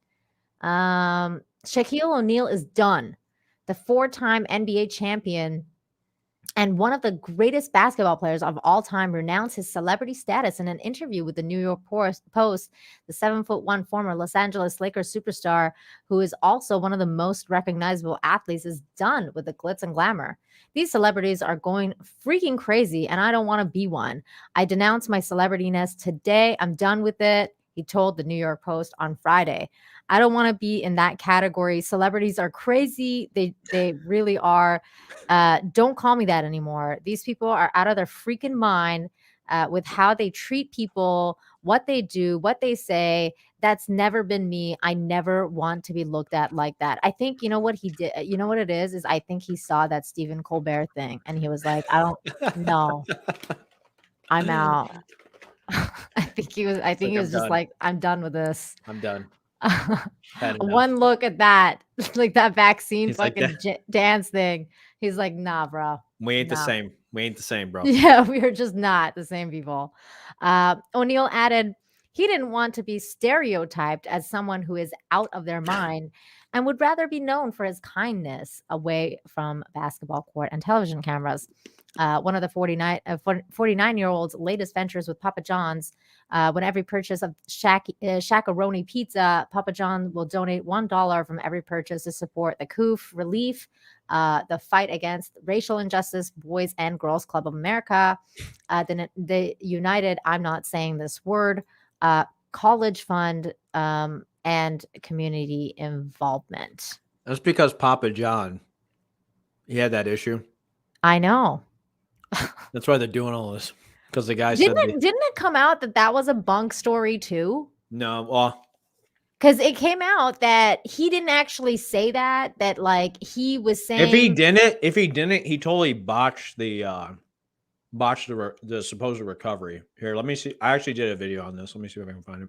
Okay. Yeah, because I heard that he didn't actually say it. He was responding to someone saying that, and then they used it out of context. Gosh. He said it? Well, here, I'll just show up. I think it was called How to Cancel Yourself. Oh my God. Wait, did I miss? No. Okay, got the Russell. Welcome to the party, pal. 2 hands. Thank you so much for the 5. Says 1 Goldfinger, 2 Goldeneye, 3 A View to a Kill. View to a Kill, really? I don't think I've ever seen A View to a Kill. Let me see. It wouldn't be up there for me, but I think Goldeneye's the best out of the Pierce Brosnan films, hands down. Yeah, see, I've never seen A View to a Kill, and that's the one that has the really hot African lady in it. Yeah, see, she's got sex appeal versus Lashana Lynch. Man, this lady knew how to be sexy. I'm trying to find a better image of her. My goodness, these posters. Check this out. I mean, was this really a poster for this movie? Mm-hmm. Oh, snap. No, this was the one with Christopher Walken. Yeah, look, A View to a Kill. There's a great scene where she just kicks some dude out of a plane. She's got like this thing's like covering her nipples. Yeah, let me see if I can find you think we'll be okay playing a scene with commentary from that? Yeah, well, I don't see why not. We can pause it every once in a while. Thank you so much for the 5, 2 hands. I'm gonna have to watch this movie at some point for reals. Let's see here. 200 Watt Studios. The chat jumped on me. Thank you so much for the 2. Says Dwarf Planet coming here to pick up Dwarf Anna. Oh, you're so mean. She is pretty small though. She's pretty small. Yes. Grace Jones was scary sexy. Check this scene out. It's true. You ready for this? Yeah. Y'all ready for this? All right. Dun, dun, dun, dun, dun, dun, dun, dun. Okay, here we go. Okay, so I think this guy, if we're not he wants to get out of this meeting. He's like, you know what? I don't really like this plan. So basically, it's Christopher Walken gives a typical bad guy speech on how they're going to do, bad things and all that. And this guy's like, yeah, you know what? I'm good. It's like, I'd rather just not be a part of this. With me. These are outrageous terms.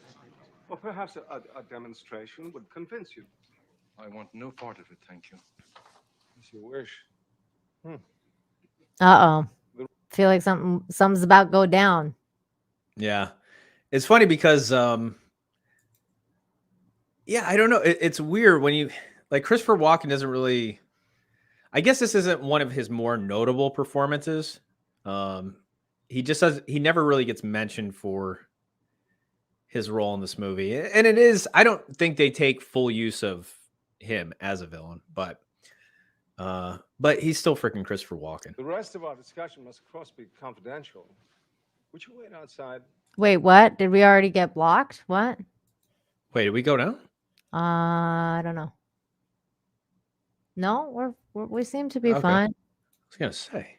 That was fast. If it was the case, I was like, dang, they're really protective. I mean, like if there's not a lot of conversation, you can just mute it, and it probably won't get hit as bad. Oh, okay. Well, you could just talk during. So this guy's just. Mayday. It's like, yeah, I can leave. The drink. No problem. See, she's like hot, even when she's like just hanging out in that outfit. She's got character. I don't know if I necessarily find her hot. Like, she is almost too she's kind of muscly and she's a little masculine. Yeah, for my taste, and like even the haircut, I suppose. But she's still like she's got character to her. Like, it's right. Like, you really believe that this woman is like, you wouldn't want to mess with her. At least she's wearing a fucking skirt. Yeah. So check this out. Here it comes. That's the next Terminator, says DJ Scandalous. Uh-oh. Bye, bitch. Wow. That's badass. Wow. Like I just remember watching this scene. I'm like, that's pretty, like how the stairs just turned into a slide, and that's amazing. But see, okay, like even there, right? Like right here, like even the way she's standing, it's feminine. Like she's not like she's not like power posing like a man. Yeah, this pose feels feminine, baby. Hand on the hip, and yeah, it's feminine. It's a feminine pose. She's got like her hip is a little bit out. She's got very nice nails. Oh no. Bye, bitch. I mean, it's just like, and then she like puts on her glasses again. Like, that's badass. Yeah, for me, this is just one of those scenes that stood out. Like, even though it's really simple, it's like, you know what's funny is we go back to this. They actually show him fall. I think the sharks there. In this one, like Lashana has a pair of sunglasses too. They're not round. They're like square. They literally look like, hey, you know that meme where like they're like you put the glasses on those people, like, you know what I'm talking about? It's literally like those square glasses. She has those exact same glasses. Really? In this movie. Yeah. And they they show her in several shots without glasses. And it's kind of funny. Because I was like thinking about that meme the whole time. I was like, she looks like that weird meme with like the cool glasses. But That's it's funny because it almost feels like, now that I've seen this scene with her like putting on her glasses like that, it almost feels like a nod to that, because it's just a different type of glasses that she's wearing. So I think that's kind of cool. She has the same hairline as The Rock. Good luck. Good God. She DJ has good skin. Scandalous was asking you when your 150K celebration is. I think you just missed it. I didn't like officially celebrate. This was my like before I get kicked off a YouTube stream. That I did. Are you serious? You're not gonna get kicked off of YouTube. You don't even say anything. Yeah, Spike and Madness. No, Walken he is the man. I'm just saying I don't think it's one of his more notable roles, but he's still freaking Christopher Walken at the end of the day. I love that. I love that Christopher Walken music video. I think it's Jamiroquai. Is it Jamiroquai? Or if it's I don't remember who it is. But it's like the one that he's like walking everywhere, like on the ceiling and stuff. And He's in Hold on. it. yeah, Christopher he's Walken. Oh, okay. yeah, it's like Christopher Walken and he's like dancing and it's like the coolest video. Hold on, Christopher Walken music video. Fatboy Slim. Oh, okay. I love that music video. It's one of the greatest music videos ever made. With him dancing. Have you ever seen it? I feel like I have. I feel like we've talked about this, but I could. Oh no, maybe not. Probably gonna get hit, but I don't. She's like, it's totally worth it. I'm not gonna lose my play the channel- song. I'm not gonna play the song. So it's just Is this just all like one shot of him? yeah, it's just him dancing okay. the whole time. The entire music videos of him just like going crazy and dancing. I don't And think he's I've got ever- moves, man. Yeah, you can tell. He's definitely. It's great. I highly recommend if you guys haven't seen it, definitely check out that Christopher Walken's crazy cool video. I just I started dancing, baby. Yeah, You couldn't control it. my hips, they just kept moving. Just had to do a moving. 200 Watt Studios for Two says View to a Kill is basically the plot to Goldfinger. Okay. I'd have to watch it again. It Yeah, wasn't. I would say View to a Kill, not as memorable, but that scene I did remember. Mary Nicholson, hey, what's going on? Good to see you. Mary. Says, hey, have either of you all seen the Boondock Saints? I have. Underrated gem, and in my opinion, liked it a lot more than I expected to, especially the last scene. I have seen it, but I have it's been years since I've seen it, so I definitely want to rewatch it. Have you seen it? I have not. No. What are you laughing at? Naked Fame telling me that wasn't bad, and I lost it. Yeah, it went off the beaten path for a second there. You have to watch Boondock Saints. It's I really do. good. No, I've heard good things about it, Mary. So It's really good. we shall see. I've got to praise you. Yeah, that's a good song. So good. So good. Those were the good old days. Okay. So we talked about the COVID cult a little bit. This is another COVID cult thing that I saw that I was like, we need to start our own cult. Okay. Well, you've heard the phrase like pure blood. Yeah. That's like a thing now. Mm-hmm. It seems like it's definitely it's like, all right, fine. You wanna pure blood. Yeah. Oh, I covered this. Did you? Well, yeah. No, we can definitely cover it again though. So this is their new religion though. I feel Gosh. I feel kind of fucked up when I hear stuff like this.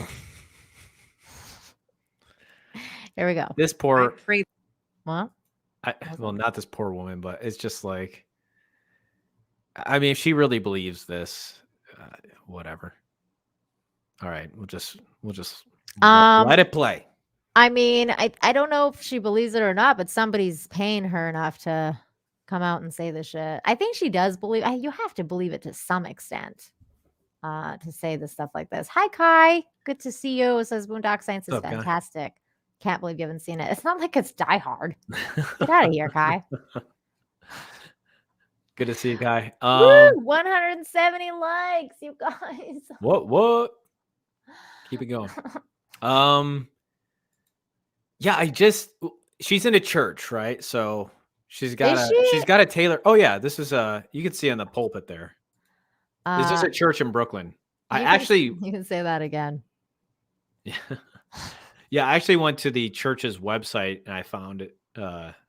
I found this here, like even before you sent it to me, because I saw an article. I don't know if it was Shapiro or the Daily Wire put out an article on it, but I'm like, okay, I got to see if I can find footage of this. I didn't know. Okay, I didn't know this was in church. I feel a little bit like it makes it a little bit better for me just because at least it's not in like the public sphere of like it's not in a school or something that she's saying this. Like I thought this was like she's in a church and she's tailoring it to her audience. Right. Although I think that's kind of fucked up that it's still fucked up to say this in my opinion, but let's I agree. A lot to God during this time. And you know what? God did answer our prayers. Did he? He made the smartest men and women, the scientists, the doctors, the researchers. He made them come up with a vaccine. That is from God to us. Did he? Naked Fame says their children present, hide your kids, hide your wives. Your wives? Polygamous.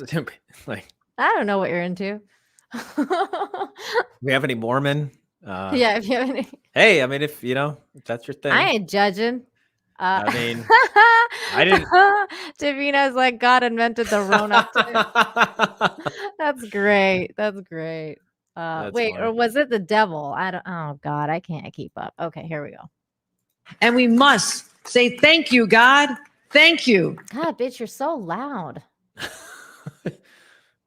All right. And I wear my vaccinated necklace all the time to say, oh God. Okay. Yeah, when she started saying that, I'm like, oh, well, this whole thing. Mind you, I feel like I should get one. Squeeze me? Like I should get a vaccinated necklace. What does that look like? I think it just says vaccinated. Oh. And then like just wear it. Yeah, people just think you're vaccinated. Yeah, and then people will be like, "Oh my God, you're vaccinated." I'd be like, Only vaccinated people would wear a vaccinated necklace. Yeah, I am. Little do you know. Yeah, I'll just get a tattoo on my arm. Vaccinated. Dude, people have been doing that. I know. It's fucking like, gosh. God, it's the worst. You're like, yeah, these are the people. But she does say that vax people are the smart ones. 200 Watt Studios is asking who is she? She is the replacement, for Governor Cuomo. Or should I say Governor Molestum Cuomo, or both. I mean, he did both. So he's out and she's in. She has not been elected. She's just replacing. She is just a replacement. Wait, actually, speaking of that, are they like gonna hold an election to actually have an elected official? Yeah, an election when the year comes around. So they have to wait until the it's not like Trudeau. Okay. Like she can't just call an election whenever she wants. Yeah, she is the non-elected governor of New York. So like when would that be though? Like I believe it's an actual election. I think for governors, isn't it coming up 2022? So. Is that considered midterm? Because yes. Yeah, it'd be midterm. Yes. Yeah. Yeah. 2020. It's gonna be. I think the Democrats are gonna take a hit after the way Biden's been. She finishes his term. Okay. Yeah.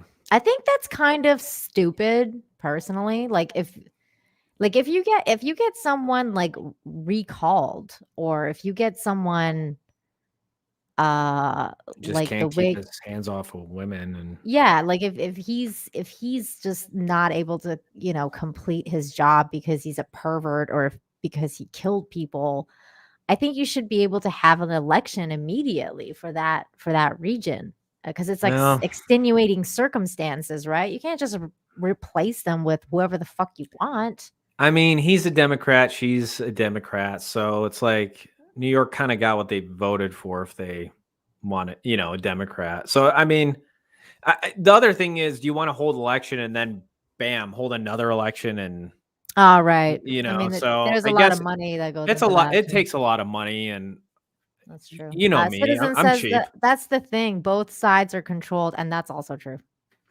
True. That's also true. And it's true. John is cheap. Oh, okay. There we go. Vaccinated. You didn't have to reinforce all of it. you. Yes, I know you're vaccinated.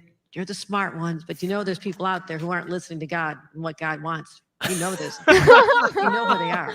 Oh my God. This is, yeah. I've said my piece on this, but No, please do share, because you haven't said it here. So well, please. it's just like biblically speaking. Usually in the Bible, it's like the majority is wrong. Mhm. It's like you look at the three Hebrew kids they were supposed to bow to Nebuchadnezzar. Mhm. Everybody bows except them. Oh. Jesus talks about narrow is the way, few there be that find it. I mean, the whole idea is that, like, even the story of Noah and the ark and his Mhm. his family, eight people, the rest of them, the multitude, the majority, they were wrong. So it's like usually the majority in the Bible is not right. So it's just like, That's interesting. the, That's interesting. the I never even idea, thought of that. yeah, the idea that it's like, I don't know. I mean, that, I guess, I don't know. History doesn't look too kindly on the majority either. I think, you That's look at, interesting. yeah, especially when, countries are in decline and they're in their, it seems like the last, like Rome or wherever, like, yeah, probably the majority of people contributed to the downfall. They didn't help Yeah. anything. Real quick, Mr. Grant Gregory, thank you so much for the 2. Says Aussie coin for you. Keep slaying from here to infinity. You got it, dude. Thank you so much. That's amazing. What a cool compliment. All right, back to this biatch. I need you to be my apostles. I need you to go out and talk about it and say, She's talking like Jesus. Dude, I gotta say, like, when I did watch this, I did think of you immediately, because you are more religious than I am. So I was wondering what you thought about it, because, like, when someone says this kind of shit, isn't it weird? Because to I say mean, that God is saying, get vaccinated, like you're putting God in this. Yeah, is she like basically kind of saying like she's a prophet? Because don't you have to be a prophet to have apostles, and then like be like, go forth my apostles, and spread the word of God or I whatever. mean, that was the only person that said that, like, go forth into the world, you shall be my apostles or my witnesses. Mhm. The only person that ever said that was Jesus. Oh, Nobody else really. well, that's even People, worse. well, right. I mean, it's kind of like, I need you to be my, like, who do you think you are? Like, she's basically saying, I mean, I know what she's saying, like, be my evangelist, be my Right. vaccine evangelist, make Oh, converts. God. A false prophet. Yeah. Yeah, it's weird because she claimed, hey Steve, she claims to be a prophet of God. Yeah, that's weird. See, in Iran, if you're telling people to like go, like in Islam, right? Sure. Like if you're like, yeah, go and be my apostles or whatever, like you have to be like a prophet, or like Sure. someone from the word of God that is handing down this decree. Sure. You have to have some sort of like spiritual authority, right? Or yes, a spiritual assuming authority. some, right? Exactly. Like this woman, she's just a governor. Like, I don't understand. Like, was she a preacher before, or like she, what is it, a sister, a nun? Like, I doubt it. No. is she a religious person? Obviously, I think can't- she's religious, but she's not an authority, right? Like, she's not like yeah, she's not sister, whatever her name is. I mean, I think she's saying it kind of jokingly. Like, I don't. It does feel like that, doesn't it? like I don't. And talk about it and say, we owe this to each other. We love each other. Jesus taught us to love one another. And how do you show that love? But to By getting care about each vaccinated. other enough to say, please get vaccinated because I love you. I want you to live. I want our kids to be safe when they're in schools. I want you to be safe when you go to a doctor's office or to a hospital and are treated by somebody. You don't want to get the virus from them. You're already sick or you wouldn't be there. Dude, We have to solve this. She almost said you don't want to get the vaccine from them, but then she said virus. Friends. I mean, she's already Seriously, assuming if you go to the doctors, you're already sick. It's not like you're going there for a checkup or anything. You're already sick. It's like, what? If you're vaccinated, you should be good, right? Like, what the? Maybe. All of our thoughts are our own. We're just laughing at politicians saying things, okay? Okay, Mama YouTube. Don't get your titties My friends, in a knot. I need every one of you. I need you to let them know that this is how we can fight this pandemic, come back to normal, and then start talking about the real issues that we have to. Okay. Fighting system. All right. I gotta stop it here because she's like, this is how we beat it. This is how we come back to normal, bro. Like, what was it yesterday? Fucking Biden was like, we're not gonna go back till it's like 97, 98% of like people vaccinated. Like, what was it last month or the month before was like 70%, then it was like 80%. Now it's like 99. It just keeps moving the goalpost. 98%. Yeah, it's like we're never going back to normal. And then after this, it's like, okay, like now 99% of people are vaccinated. Now everyone needs boosters every 5 days. So like no one's ever going to be truly fully vaccinated because we're going to have boosters every 5 seconds too. Did you hear me talk about the colleges? No, I was sent at that the article. theater. Oh, okay. No. What'd you say? So real quick. You had LaSalle in Pennsylvania. They had to go back to classes online. Same with Harvard. Yep. Harvard was like 95. I think it was like 96% for the students, 95% for the staff. Went to online. A month ago, Duke, they had to, do, all types of restrictions on campus. 98% of their students vaccinated. Yeah. So yeah, it's I think like, in if it's Harvard, not, it was like 100% or something like that. Yeah. And so it if was it's like not 98 or to 100. Oh, it was up there. So it's like, if it's not working for them in that little control group, same with Israel. Israel, 90% vaccinated. It's working, John. It's working, YouTube. It is working. It's working. It's working great, everyone. It's working. It's fantastic. Probably working right according to plan. Yeah. It's a triumph, you guys. The vaccine's a triumph. It's a I can't Go even say. forth. Yeah. Spread the word of the good news of the vaccine. How much of a triumph this vaccine is. The vaccine is as much of a triumph as Shang-Chi at the box office. Racial injustice which exists today, and if there's a denier, oh god, that's the other thing that fighting. She's systemic. like, let's go back to fighting systemic racism because she's saying that because she's speaking it's a black church, so it's like, again, tailoring the message to. Okay, that makes more sense. But okay, she's not gonna be saying that to some white church. Trust me. She's that message. You sure about that, John? Racial injustice which exists today, and if there's a denier, I will take you on any day because I've seen it. I know it exists, and we are not going to have a blind eye to this ever again any longer under my. Oh, you know where she's seen it? Joe Biden. He's super racist, so I believe her when she says she's seen it firsthand. She's probably talked to Joe. Is she talking about Cuomo? She's probably talking about Joe and Cuomo. 200 Watt Studios, thank you so much for the 5. Says, is she talking to 3-year-olds in Sunday school? Wow. Pretty also, much. I bet that church caught on fire where she stood. I wonder what would have happened if some holy water hit her. Nothing good, I bet. Alon Reese, thank you so much for the 5. Says, didn't the Empress eat itself from the inside out? Empires. Is that what's happening to the USA empire now? God bless you, Yanks. Nina, you're a hottie. Thanks. Thank you. That's a compliment. I'll take it. I guess it did eat itself from the inside out. it seems like a lot of these empires, maybe not all, but it's like something like the Roman Empire and Babylon. yeah. Yeah. I mean, of course, like Babylon, it it started on the inside. Then once the armies were at the gate, it was already done. Like it was pretty much like it's time. You had your time, and now it's done. 'Cause- Justin Proper's in the chat says this lady is proof that religion does not go very well together with politics.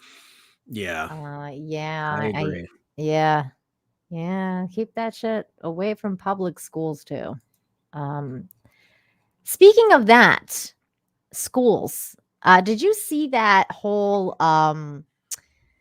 thing go down? And I think it was Arizona State University where a couple of white young men Oh got yeah, I saw that. harassed. Yeah, What'd you think of that? I mean, That's kind of nuts, right? yeah. It Any felt any felt any a little specific thoughts? discriminatory, but well, it's weird because they say like you've got the whole campus, you have everywhere else. This is our place, and it's like, Mhm. well, I'm sure you can go anywhere in this campus too. Like I'm sure you're not going to face the retribution that you just gave or offered to these two young. I'm sure you're not going to face the same kind of discrimination that you just showed to these two people. Like, No. I'm like, what the hell are you talking about? So here's the thing. There's an argument to be made because, and I don't think that these women were in the right at all. Okay, I'm just going to preface this by saying that I think that those people were completely out of line. I think they're racist. I think that they were just not. No, like They what just they weren't did. really nice. Yeah, they were not nice. It was very uncalled for what they did. However, okay, and this is where it gets a little complicated. Dicey. A little dicey. That dude, the one dude that triggered those women, Mm-hmm. had that, Sure. Police Lives Matter sticker on his computer. Okay. And I'm not justifying that behavior, you guys. I'm not saying that she had any right to do what she did. She didn't. But is it very smart to have that kind of sticker and have those kind of shirts or whatever? Because those are also political statements. Yeah. And then go in their space and just kind of like pretend that, you're just there because you're studying. I mean, like, Sure. I don't, I just think that if you're gonna be not political, then don't be political. Like, don't have Sure. those things, and probably people won't get triggered and come down. I don't think those women would have reacted that way had he not had that sticker. Yeah. Like, I don't think that they would have just come up to a bunch of white people sitting there and being like, fucking get out. You know what I mean? Like, Sure. I mean,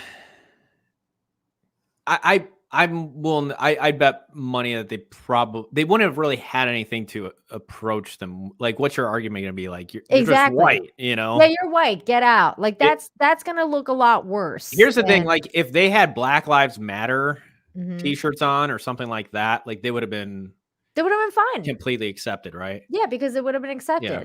Now, Again, I'm not saying that would be okay too. I'm just saying, sure. No, and does any political statement belong in school? I don't know. I'm just asking. No, I mean, I get it. I guess it all depends on the intention of why those two guys went in there. So it's Mhm. like if they are going in there to bait these people, like I do think that's.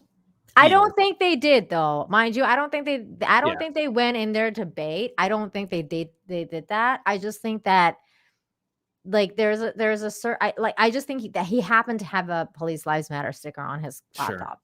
And I just don't think, I think that right now being strategically, like, there's a thing called strategic enclosure, or or the old saying goes, be as, wise as serpents and gentle as doves, right? Like you gotta have some sort of protection. Even if you believe a certain thing, you have to know where you are at all times and Sure. who you can come across. So I just feel like, had they not had that going on, like if you don't want to bring attention to yourself, then it'll probably be I don't know, a better outlook. If you only care about graduating from school, moving on with your life, right? Like keep your Yeah. mind in the game. I don't know though, but maybe that's just asking too much. Yeah, I mean, on the one hand, I think everybody should be free to express themselves. Like Sure. no matter Yes. what, you want to wear a Black Lives Matter t-shirt, that's fine. That's your Yeah. right. And somebody wants to wear a Police Lives Matter. Well, it's a free society, and I don't think anybody should be bullied one way or another, or in a perfect world, ridiculed. I mean, I think we can talk about stuff and we can debate, and I think that's good. But I agree. ultimately, stuff is going to get heated. It's just the nature of the beast where we're at right now. So I agree with you. It is the nature of the beast. Yeah, and I agree with you. I think listen, I think that those guys got really fucking screwed. That whole exchange was uncalled for. What they were saying was straight up racist. yeah, Multicultural means every culture, including white. So like it's just, I just think it's interesting that at this time that certain things, like for example, what we talked about like 5 minutes ago, how that woman was like, I have my vaccine necklace, right?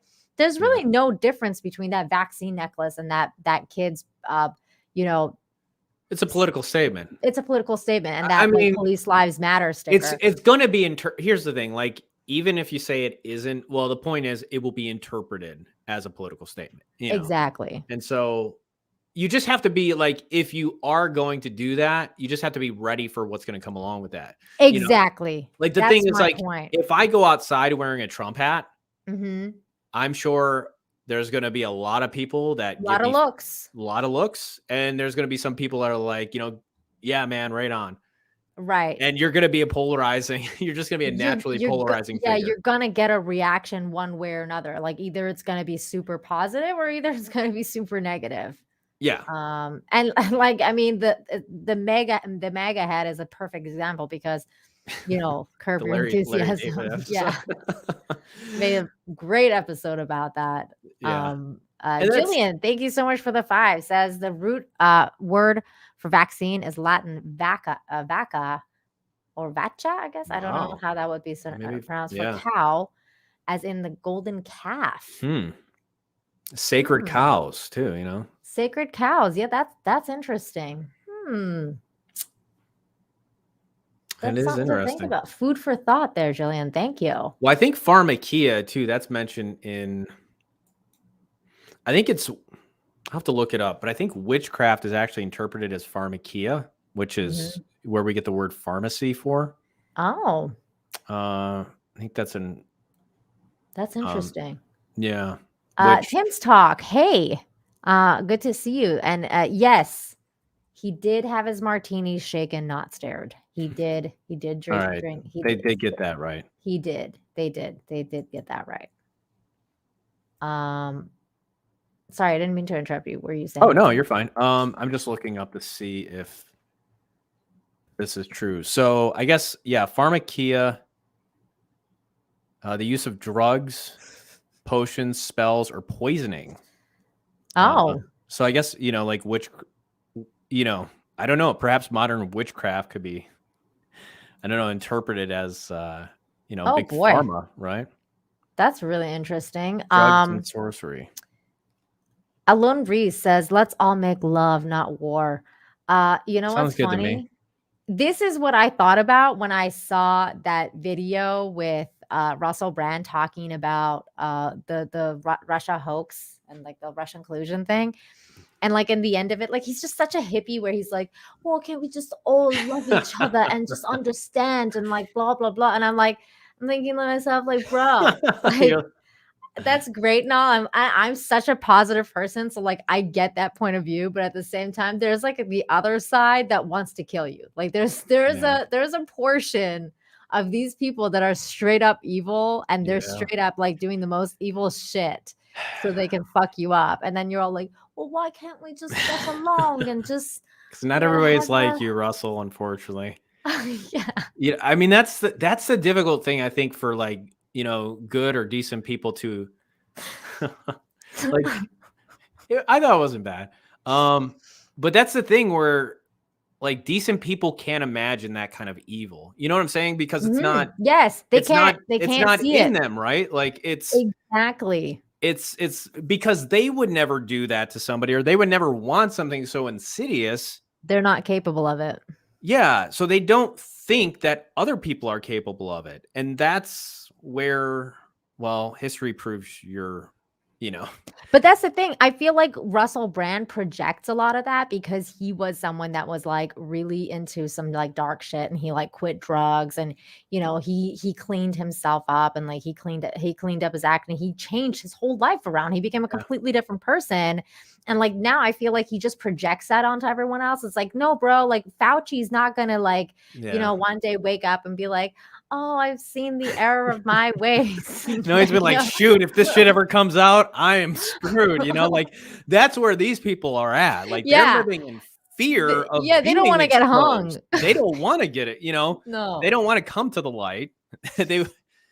So that's just where, again, it's because Russell in a sense has like, he had that moment of coming to the light, of like, like a renunciation or, definitely. I don't know where he stands. I mean, he's brought up Bible verses and stuff, and, it sounds like he could be a Christian. I mean, I haven't really looked into it. I think he's Christian. Yeah. Okay. Sure yeah. I mean, and I think he's a spiritual Christian though. Like, I don't think he's like into like, organized religion. Sure. He's just a spiritual person. Yeah, and that's the idea. I get it. But I mean, the thing is, like, you can't deny like something definitely has changed. Like he is not the same person that he used to be. And I think that's, I mean, I think that's just a, evidence that something, happened in his life, as opposed to, he just found 10 new rules to live his life by or something like that. Like he just read like Jordan Peterson's book and he was like, that's it. Right. Changing my life around. Justin Proper, you're not English. Stop it. You're not a British person. You're American. Stop it. Mary says, I disagree with that. The time for being civil has passed. It's time to stand up and start fighting back. You know what? I somewhat agree with that too, Mary, because like I said, like sometimes I feel like the Republicans or like the other side's like not even playing the same game. Like that time where Larry Elder got freaking egged by that one dude or girl. And it's like nobody was around. It's like, what are you guys doing? Like this is legit, like a kind of like straight up war right now. Like you need to step it up a little bit. Show some backbone. Hey, Raging, what's going on? Hey, Good what's to up, see Raging? you. Ryan. Australia is still going nuts. Hey, Steph's in the chat too. Hey, what's going on? Steph's in the chat. Wait, hold on. Stephanie. I'm trying to see if Stephanie's a moderator on my channel because I'm going to turn her into one if she's not. But then my chat's just jumping on me. So, but yeah, I mean, I agree with Mary that, I think there is a time for like civil disobedience. I think there's a time for, taking action and doing something. What exactly that looks like, I mean, I suppose it's like the worse the situation gets. Well, I don't know. I mean, I'm not implying physical violence, but you could see how if this situation goes on and people do feel like they are being oppressed by the government, that they will, we will see, I'm sure we'll see people express some grave displeasure, right? So, but yeah, I mean, we're at a point right now, and somebody said it. Somebody sent me a super chat last live stream, just saying like they think like there's no going back to the way it was. Like we've crossed that threshold, and this idea of going back to normal, returning to normal, like they unfortunately have, like I think they have what, because they have gotten us here. You know, it's people are going to go along with it. Well, I mean, it depends. Like, because I mean, I think the majority. in the Scandinavian countries, everything's back to normal now. Like, you know, everything's open now. There's no masks. There's no whatever. There was never vaccine mandates. People had the choice to take it if they wanted to, and they didn't take it if they didn't want to. There's no passports. So, like, you know, Norway, Sweden, I think Denmark, a whole bunch of places that are back to normal. Like Sweden was always normal. Like they never even shut down once. So I don't believe in that either. I think yes, we can go back to normal. That's why I'm a big proponent of the, you know, the just say no and united non-compliance, because I think that Sure. gets you to places. Yeah, but we're down to like 24, I think in the US, right? 24% or something, or I forgot what percentage they're saying, but I don't know if they're skewing those numbers. I mean, it's probably more so like just eligible, right? You know where their fucking numbers over is Canada.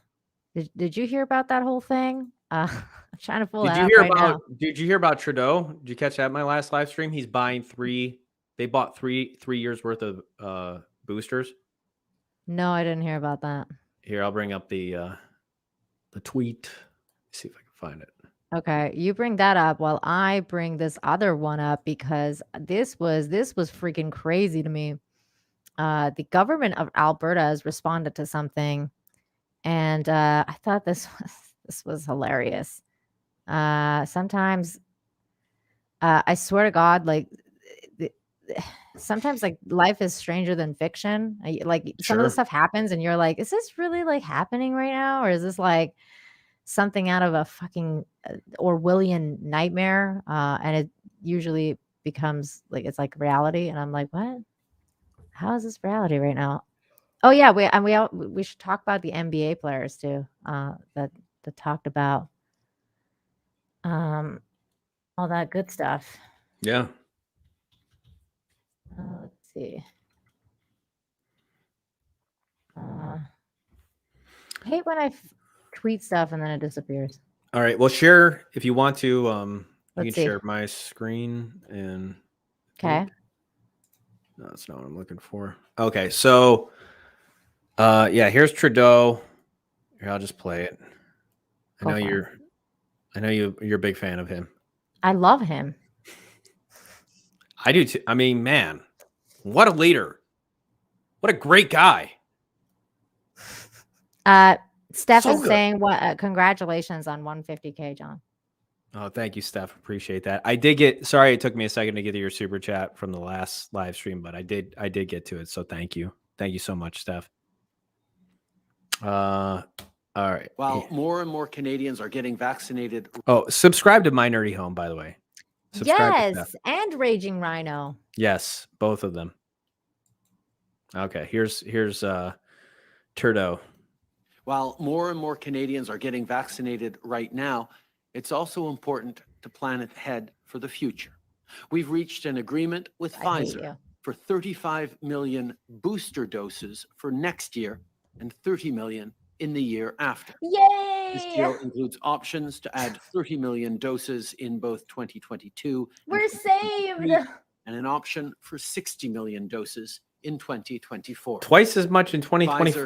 Pfizer has been a solid partner for Canada in this fight against COVID-19, and we're happy to be one of the first countries to secure an agreement with them going forward. Big business, baby. Did he say Pfizer? Yep. Hold on. That's interesting, because I saw something interesting today. Because the government of Canada put out a statement saying that, yes, they're recommending the use of Pfizer over Moderna for 18 to 24-year-old males due to the findings that the Moderna has a 1 in 5,000 risk of myocarditis, basically the heart situation. Wow. So they did put out a statement today. This was from the government of Canada. Actually, here, I'll share the image here. What a terrible image. Ontario recommends adults 18 to 24 get Pfizer COVID-19 vaccines over Moderna due to increased risk of this.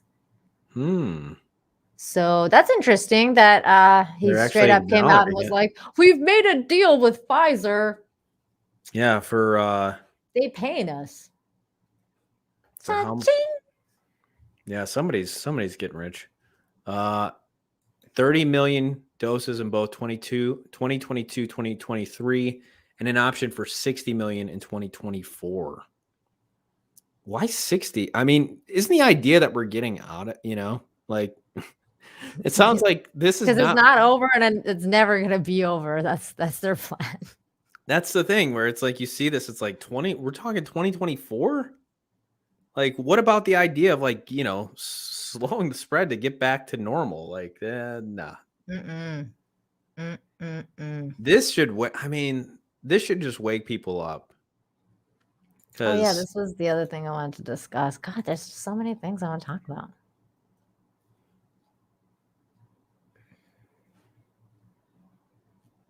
I can't find this thing I was looking for, John. What is it? Very frustrating.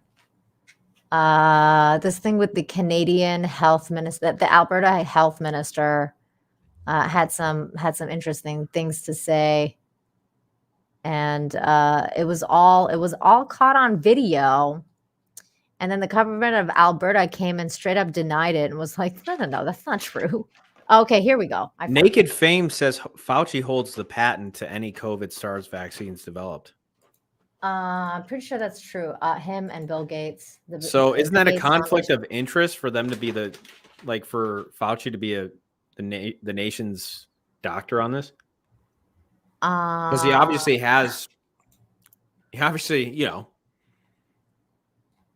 would like to sell his vaccines. I think they all have stakes in different companies. Like I think one of them has Pfizer, one of them has Moderna. They all have like stakes at different places. I think Pfizer is Fauci's. I think Moderna is Bill and Melinda Gates funded a bunch. I think it was Moderna was one of them. Did you see Bill Gates' reaction or talking about Epstein? Yes. Well, he's dead. That was creepy, man. Oh, you got to be careful. It's like, what? What do you mean by that? But yeah, he's like, yeah, that guy's dead.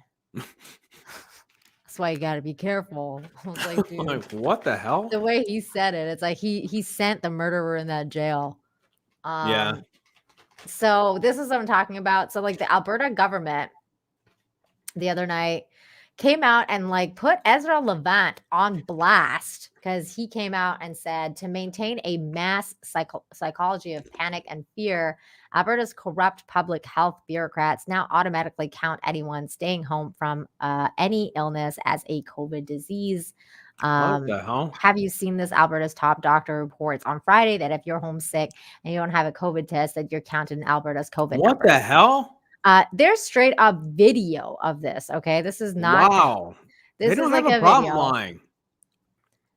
So this is the video here. Hold on, let me share the video first, and then I'm gonna get into what the Alberta government had to say. But this has to be watched. So this is her talking about COVID. So we do have that framework where schools, if they see that there are an increased number of children who are ill because of respiratory illness, again, or teachers or staff, they can work with Alberta Health Services.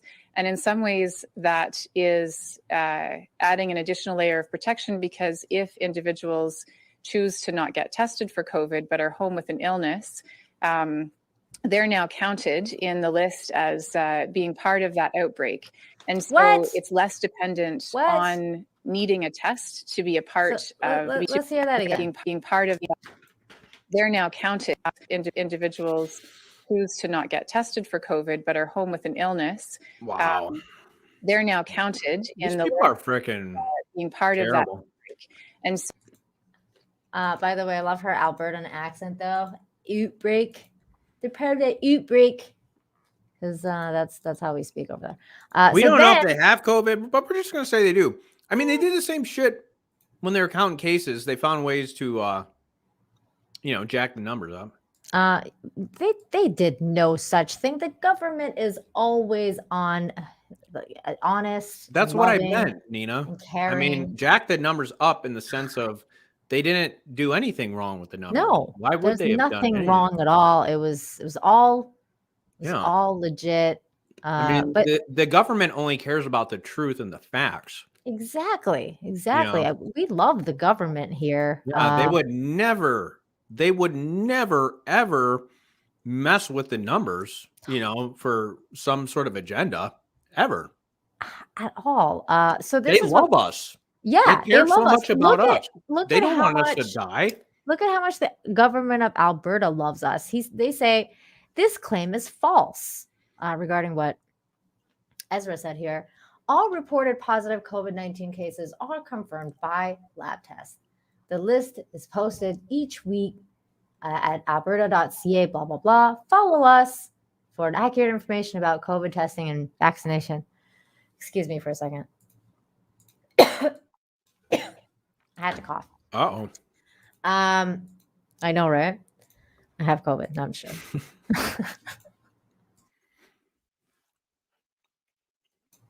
I just have to drink. This is unreal. So I was like, you might want to get your girl because she kind of spilling the beans. She's saying other shit. At least get on the same page. Yeah. They're not on the same page. Yeah. They're like, oh shoot. I'm like the government when there's literally video evidence of the same. Yeah. Like, no. Pretty much. Everyone though is like calling them out. Yeah. Elijah Schaefer, like, fuck this. You guys said this on video. You're pandering. We didn't see and hear what you had to say word for word. Bullshit. I like, believe them. video dipsticks. I believe the government. Why would they I lie? do too. I mean, It's on, I know it's on video. Even Ian Miles Chung is like, it's on video. What a big number. That's funny. That's funny shit. So yeah, They're literally happened. telling you how they're skewing the numbers. Yeah, literally.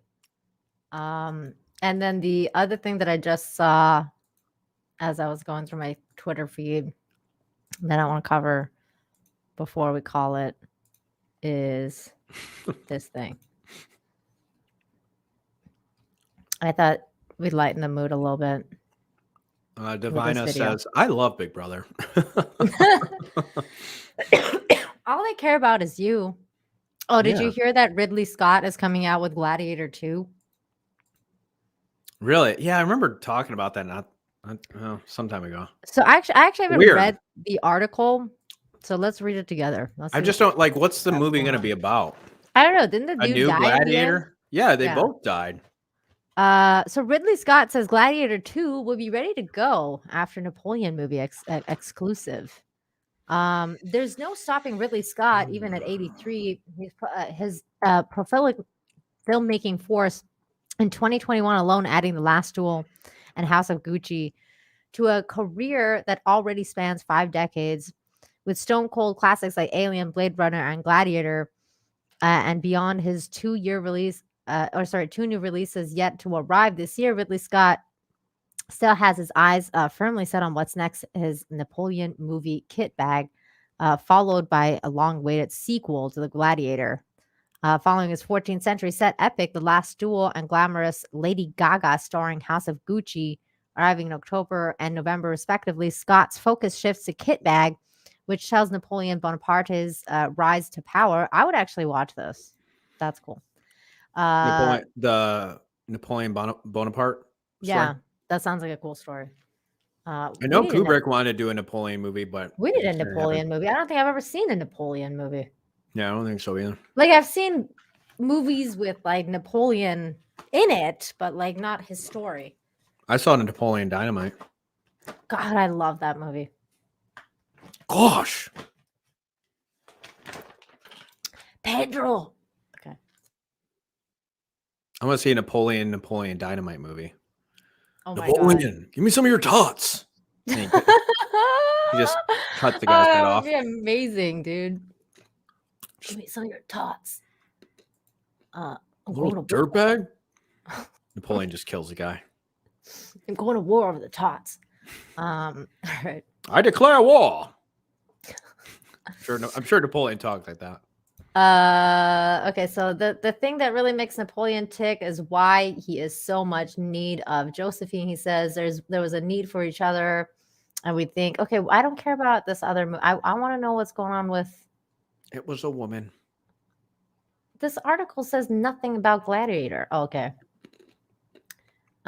Finally getting a long gestating plans for a sequel to his 2000 masterpiece seems to be gaining traction. I'm already having the next Gladiator written now, he says.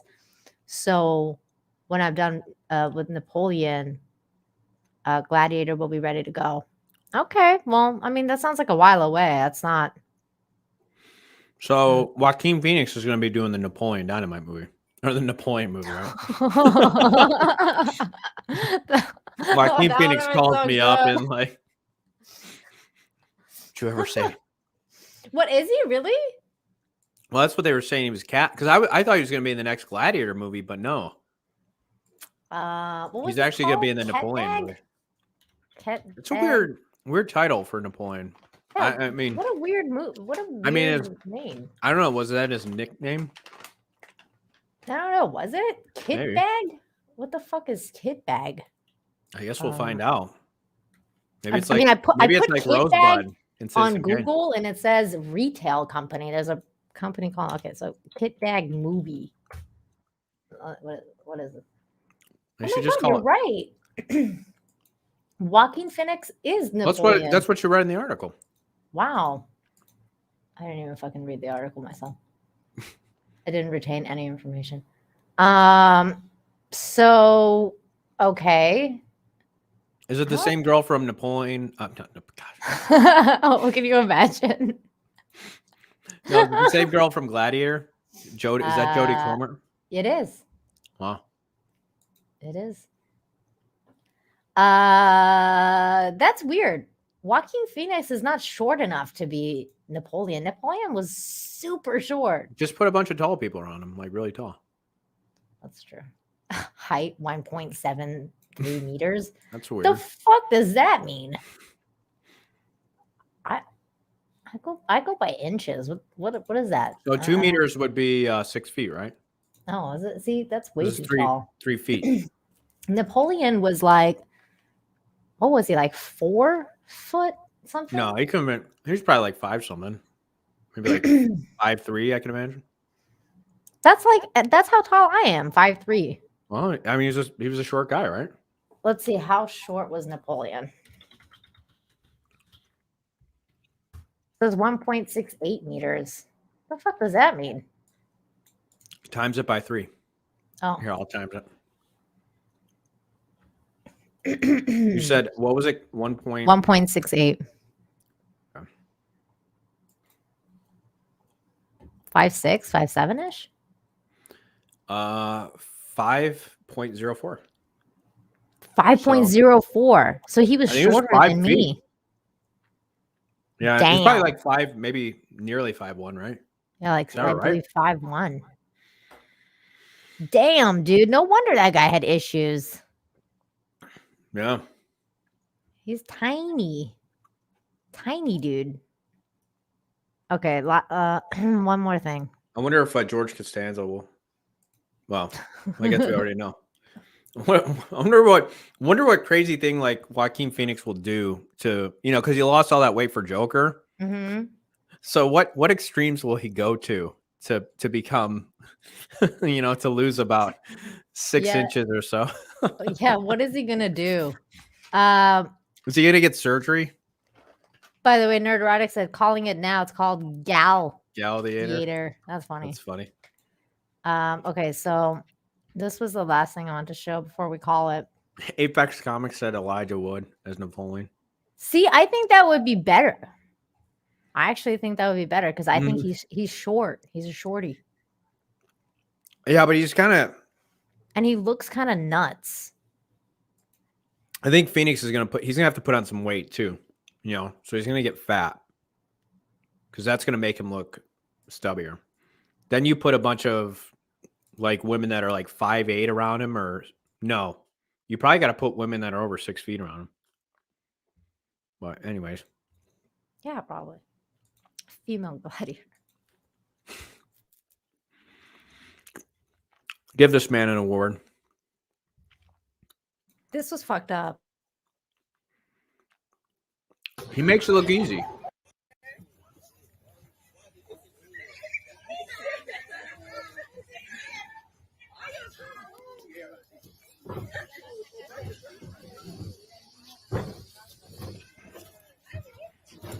I don't feel as threatened by alligators as much as crocodiles. Let me know. Somebody let me know the hand. Yeah, I got you.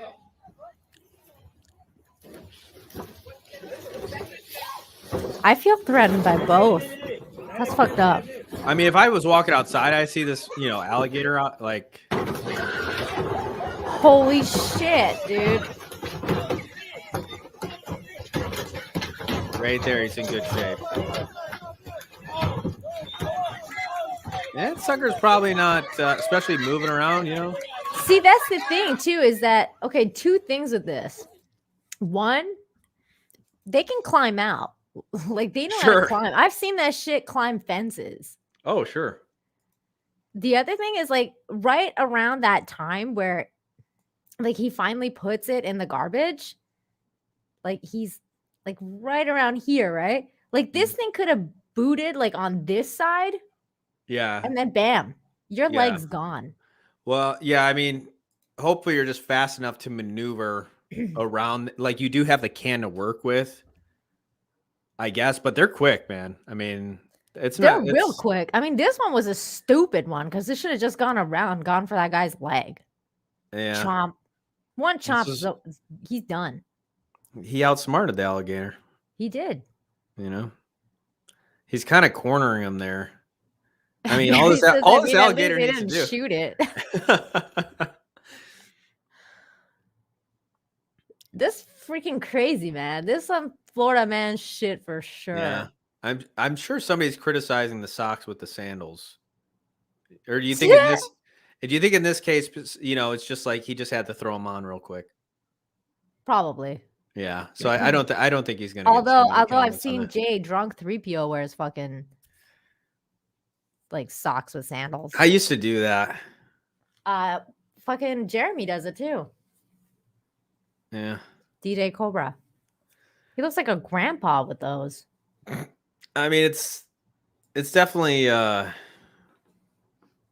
guess it's a no-no, right? If you give a shit about fashion, but I actually just, speaking of sandals, I actually finally just ordered a pair because I'm like, I just need something if I'm, I just want to quickly go outside, take out the trash or whatever, or just whatever. Are those things called sandals or are those called slippers? Because I feel like sandals. Are like the one with your toe goes in between it. Those would be like thong sandals or. Really? Yeah. I thought thongs were like what women wear. Well, they're that too. That don't never when the beat come. Sorry. No, it's fine. It's a great song. It's a great song. I think that was pretty much all I wanted to talk about. Unless you got something else you want to talk about. Was there really anything else? I think Shaq. He says fuck you to celebrities. YouTube says fuck you to us. Yeah, COVID's still happening. That's a thing. Government's telling the truth, but not really at the same time. Ooh, yeah. This one was cute. Hold on, I'll show you this one. Okay.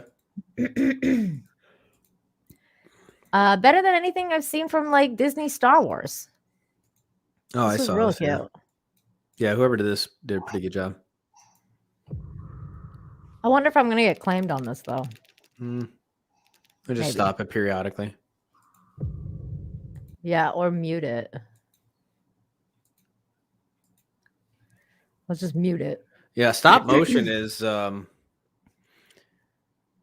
just gotta it takes a long until you do it, like you can't appreciate this. I Mhm. feel you can appreciate this, but like when you actually try stop motion yourself, you realize how much time this takes. Yeah, it's very cool. It's very well done. Like that, I don't know how the heck. I don't I even know love it. how they did that type of movement or that AT, runs like that. Isn't it like I think some of it might be CG, no? It looks like it's all stop motion to me. Although, how do you do the floating? I think you could do strings or fish line, Probably right? fish line. Yeah. But even the motion looks really fluid though. Like it Mhm. doesn't look choppy. No. So No, this looked great and I was very entertained. And I yeah. hadn't been entertained by anything Star Wars in like so long that I was like, "Oh my god, this is so cute." Look, I'm wearing my Darth Vader shirt today. Dun dun dun dun dun dun dun dun dun. June's Melody, thank you so much for $4.99. Says, I just got Facebook checked when I posted this in all my groups. They said she meant just counting sick people, not COVID cases. No lie today. Girl. Yeah, she misspoke. It's like, those people who are like, you hang out with some people and then like them pretty well and then like they'll say something and then they'll be like and you'll be like, man, like this person really took offense to that, and then they'll be like, no, I was totally joking. And it's like, no, bro, you totally were not joking. It's Yeah. like that's what they're pulling now. It's like she was joking, she Yeah. misspoke. It's like, no, that's not true. Yeah. We heard it, we all heard it. We knew what she was saying. She knew what They're she was basically saying. saying like, we're gonna count you if you want to stay. We're gonna just count you for COVID anyway. So you better get, you better get tested or you better get back. Whatever. You better do what we say, Or else. because we know what's best for you, little boy and little girl. We're the government. Because the government can. Oh, this is funny. This was a little funny picture. Game of Thrones author draws attention to Lord of the Rings plot holes. Laughs in the complete story. Oh, That was man. good. And the freaking comments are like next level. Yeah. I mean, this is something that only, like, you have to be a nerd to, I guess I certifiably am a nerd. You're a nerd. I You just- get this. I laughed. Yeah, I laughed right away. It's so funny. That's where a normie is just like, what? Yeah, what? Like, what who is that? Yeah. Oh, that Game of Thrones show. I know that. Yeah, at least he finished the book. Riven Bank Dark says George has a 2-book-sized plot. Oh, that's good. Yeah. That's good stuff. Yeah. That's good stuff. He's never finishing those books. Did you hear he's coming out with another book? Like That's not Game of not, Thrones. Yeah, that's not Winds of I'm sure Winds of Game of Winter. Thrones. Yeah, I'm sure Game of Thrones fans are thrilled at that. We were talking about it on the Real BBC yesterday. Like Gary was like, "Oh, like breaking news! George R. R. Martin just announced something," and we were all like, "What?" And he's like, "He's coming out with a sequel for his like other fucking book series that nobody gives a shit about." And we were like, "Okay, great. He's never fucking finishing this shit, like ever." I think it's. No. Did he just cool? Did he just No. cool off? It was was it? not. It's not Winds of Winter. No.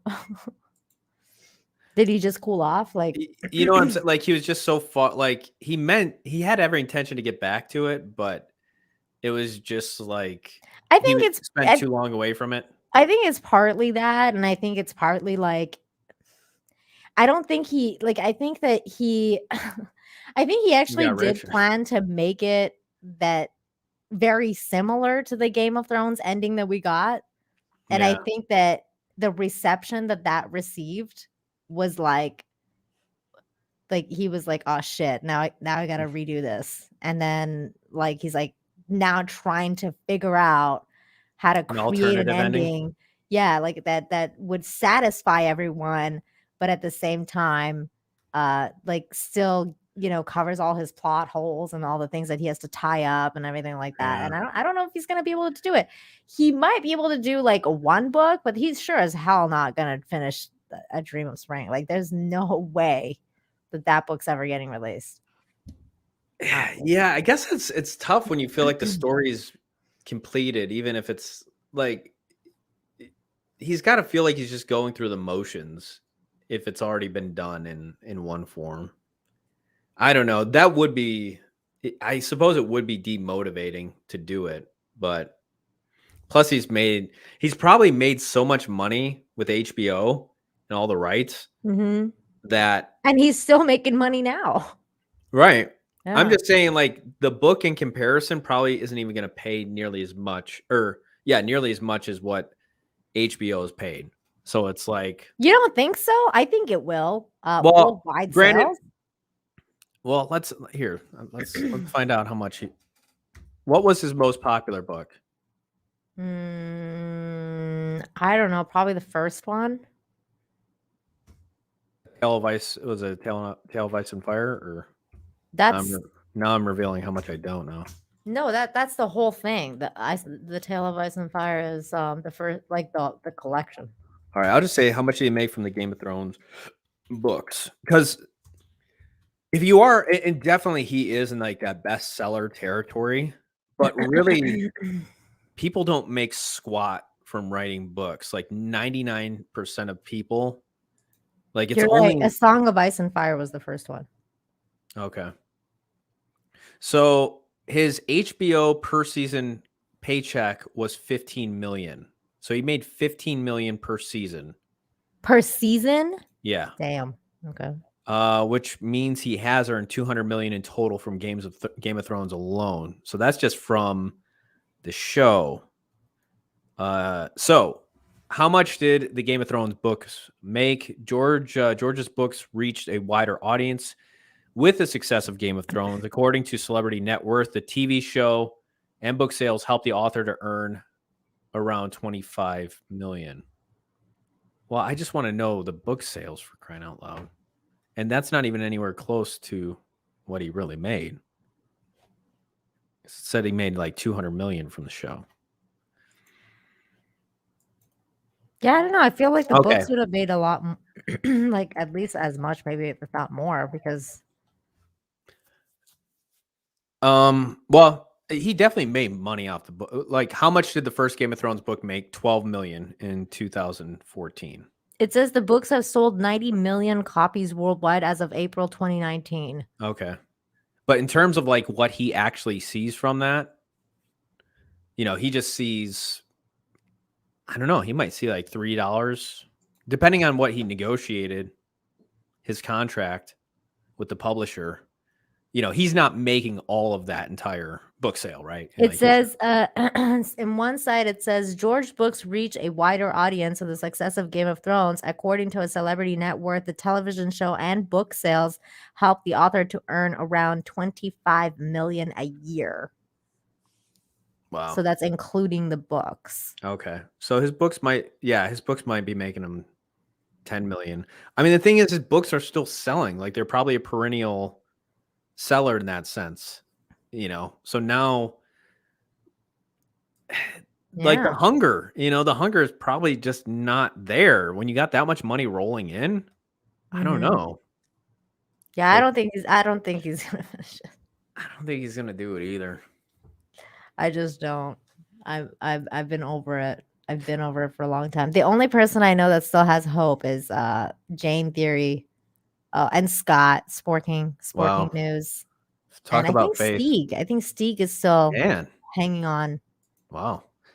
I mean, I think this is what it is. He realizes that he can sell it to TV and he doesn't have to put in nearly as much work. And he's going to see a bigger return. Yeah, I agree with you. Aiken says I don't get why his books are selling. There's no end. I think it's because people are curious to know the difference between the book and the series. Which there's still a lot. There's a lot of differences. So, I mean, I don't know. If I had known that there was no fucking ending, I would have never goddamn read it or watched it. But I didn't know. If you didn't know, now you know. But yeah, so It's like this. Would you rather do something that takes you half? No, let's say, yeah, he's definitely not starving ours. Like, let's say there's something that takes you the 10th of the time, but you can actually make like nearly twice as more doing it.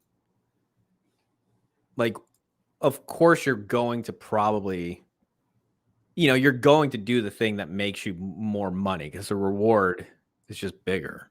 mhm. I think in most cases, I think for, but you look at J.K. Rowling though. Like J.K. Rowling never had a problem finishing Harry Potter. But No. perhaps too, she knows, okay, so I write this book, now I'm selling the film rights to Universal, and now I'm getting a cut of that box office. So yeah, I guess it's a little bit of a different animal in terms of like Game of Thrones got made into a TV show. Well, and I think that it's also different in terms of like how big the world is in Game of Thrones versus like Harry Potter. Like there's not in Harry Those Harry Potter Potter. books got big though. I Yeah, think as but they there's went on. not like there's not so much world building. Like you don't have to write about Dorne and like Have you fucking ever God read knows. Harry Potter? No, but you're talking about just a bunch of characters though. It's a character driven book. It's not so much like a place. Like you don't have to write about different places. I bet Harry. I have an inclination Harry Potter fans would disagree. Are you one of them? No, I'm not. But you got 7 books. Like you've got a world build. Like how can you not build a little world or build a big world in But the 7? world is like our time, though. I'm saying, like, it's like, oh, okay, like they're talking about Diagon Alley and like like fucking London. Like it's not we're not talking about like Dorne A and fantasy, yeah, Lord of Westeros the and Rings or yeah, like it's like a you had fucking the Dragon Islands and like and then you have history of that world where you got like now that he's written the prequels and everything like that. I mean, that world is insanely massive. Aiken Versus, says Harry like Potter is huge. Naked Fame says John is a pothead. I'm just going on like 3 hours of sleep, which I probably do sound like a pothead. Yeah, that'll do it. Speaking of that, let's go put you to bed. So as he's drinking coffee, trying to keep awake. No, he's not. He's not a pothead at all. I'm a pot of coffee head. Oh my god. Yeah, he's a coffee head. Oh, I see. I think he meant Potterhead. Potterhead. Now, see, this is Yeah. Oh, typo. Potterhead. plot twist. John is a pothead. No, I'm not. No, I'm not. Wait, what house are you? Do you even know? Have you ever taken the test? No. I think I'm you should just. do I it. don't. I mean, I think you should do it so you can have an answer just when people ask you like what house, what house are you? no, that'd be like a normie thing to do. Like, I'm not gonna try to lay claim to Harry Potter when I don't. Well, have you seen the movies? No, I haven't even seen the movies. Really? Yeah. Wow, that's shocking. Okay. Yeah, I would say it is. Maybe at some point I will watch them because it is on HBO and they got I think they have the whole collection. Dude, it's I'm not gonna- Halloween. You should do it. Watch the whole fucking thing. It's like 9 movies. I think it's 8, right? 8, 9. The 7th one is like 2. Yeah. I mean, that's pretty impressive for like a newer franchise like Harry Potter to literally go through and do like they've already adapted all the books and everything. Like whoever's responsible for that and working that out, like think about how many things stay in development hell for years, and Harry Potter's already managed to adapt all the books, right after they came out. Shortly after. Wow. You've hurt people. Your decisions or your lack of action is hurting. Oh, I'm I mean, sorry, Maestra. I remember you hurt me Die when you said you hadn't watched Die Hard. I was like, shut to the heart. Well, what's crazy is Gary from Neurotic. I don't know if he's still, when he told me, it somehow got brought up on Friday Night Tights that I never watched Die Hard, and he alleviated a little pressure off of me. I felt like, because he said he never saw Jurassic Park, and I was like, whoa! Like for me, that was like, wow. oh, that's a big deal for you, yeah. No, I mean, Yeah. You're like, oh shit. Yeah, but it's just like, holy crap, man! Like, how is that possible? But I don't know. I don't know if he's seen it since. I think he'd love it. I mean, I think he'd probably He'd probably love it. Yeah. Yeah, He's probably watched it by now. Maybe I'll super chat him that one night. You should. You should. I do that all the time, every year. Treehouse of Horror episodes, especially the older ones. I don't watch anything past season 13 or 14. Nah, that's like zombie Simpsons, literally. But yeah, so John, do you got anything coming up that you want to plug? I might take tomorrow off, so don't expect any videos. No, we'll see. What is it? Is it the final day of the month? Yes, it is. It is, or technically today, right? Yeah. So I kind of did my 30-day challenge. I was just putting out as many videos as possible, and from my God, is it October already? Man, I gotta get on getting my costume for Halloween. Shit. Get on it, Nina. Time flies, man. Time flies. I've been putting it off, and it's like now I gotta order it soon. Okay. What are you doing? I'm doing Lara Croft. Okay, cool. Writer. It's gonna be amazing. Cool stuff. But yeah, so John's taking the day off tomorrow. Maybe. I don't know. We'll probably be back next Wednesday for Infinite Talk. So that we have going on. What am I doing? Thursday, tomorrow, I'll probably be on Matt's Mama Bear's channel for the Queen's Council. I'll probably stop by there to say hello. Friday, I got Infinite Hope, so I'll be doing that. Good news. Nice. That's it. I think Saturday I'm off, and then Sunday, the next episode of What If. So we'll be covering that.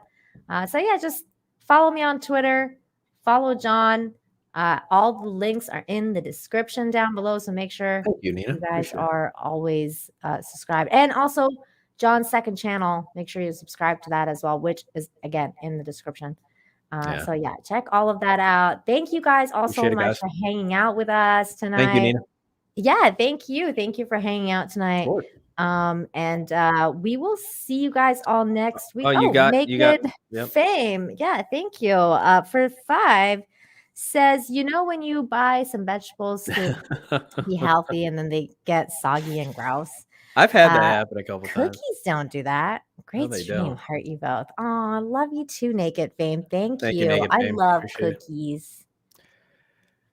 What's your favorite kind of cookie, John? That's a good question. And chat, you guys can all put like your favorite kind of cookies in the chat. Oh, freaking it. I do like, I don't know, peanut butter cookies are a good chat. I mean, I don't know. I like all cookies. I guess it depends on the season, right? Like Christmas, you get the sugar cookies and. Oh, okay. So yeah, I like a variety. I try to stay away from sweets as much as possible. I mean, relatively speaking, I do indulge from time to time, but. Not the best thing to be eaten for your immune system. Thank you for your super chat. I love chocolate chip cookies. I think that's my favorite. Chocolate chip. You can't go wrong. Chocolate chip cookies. You can never go wrong with that. I do love Oreo cookies too. Ooh, macadamia nut cookies. I love that shit. Yeah, that's not good. a huge fan of oatmeal raisin, but I don't mind it every now and then. Yeah, it can be good. Especially if somebody makes it, makes it really good. Some good homemade stuff. Oh, okay. Deranged Lunatic wants to hear you say you got a fever. I got a fever, and the only prescription is more Infinite Bell. Have a good night, everyone. Good night, everyone. Are we leaving? Eat We go? cookies. Bye.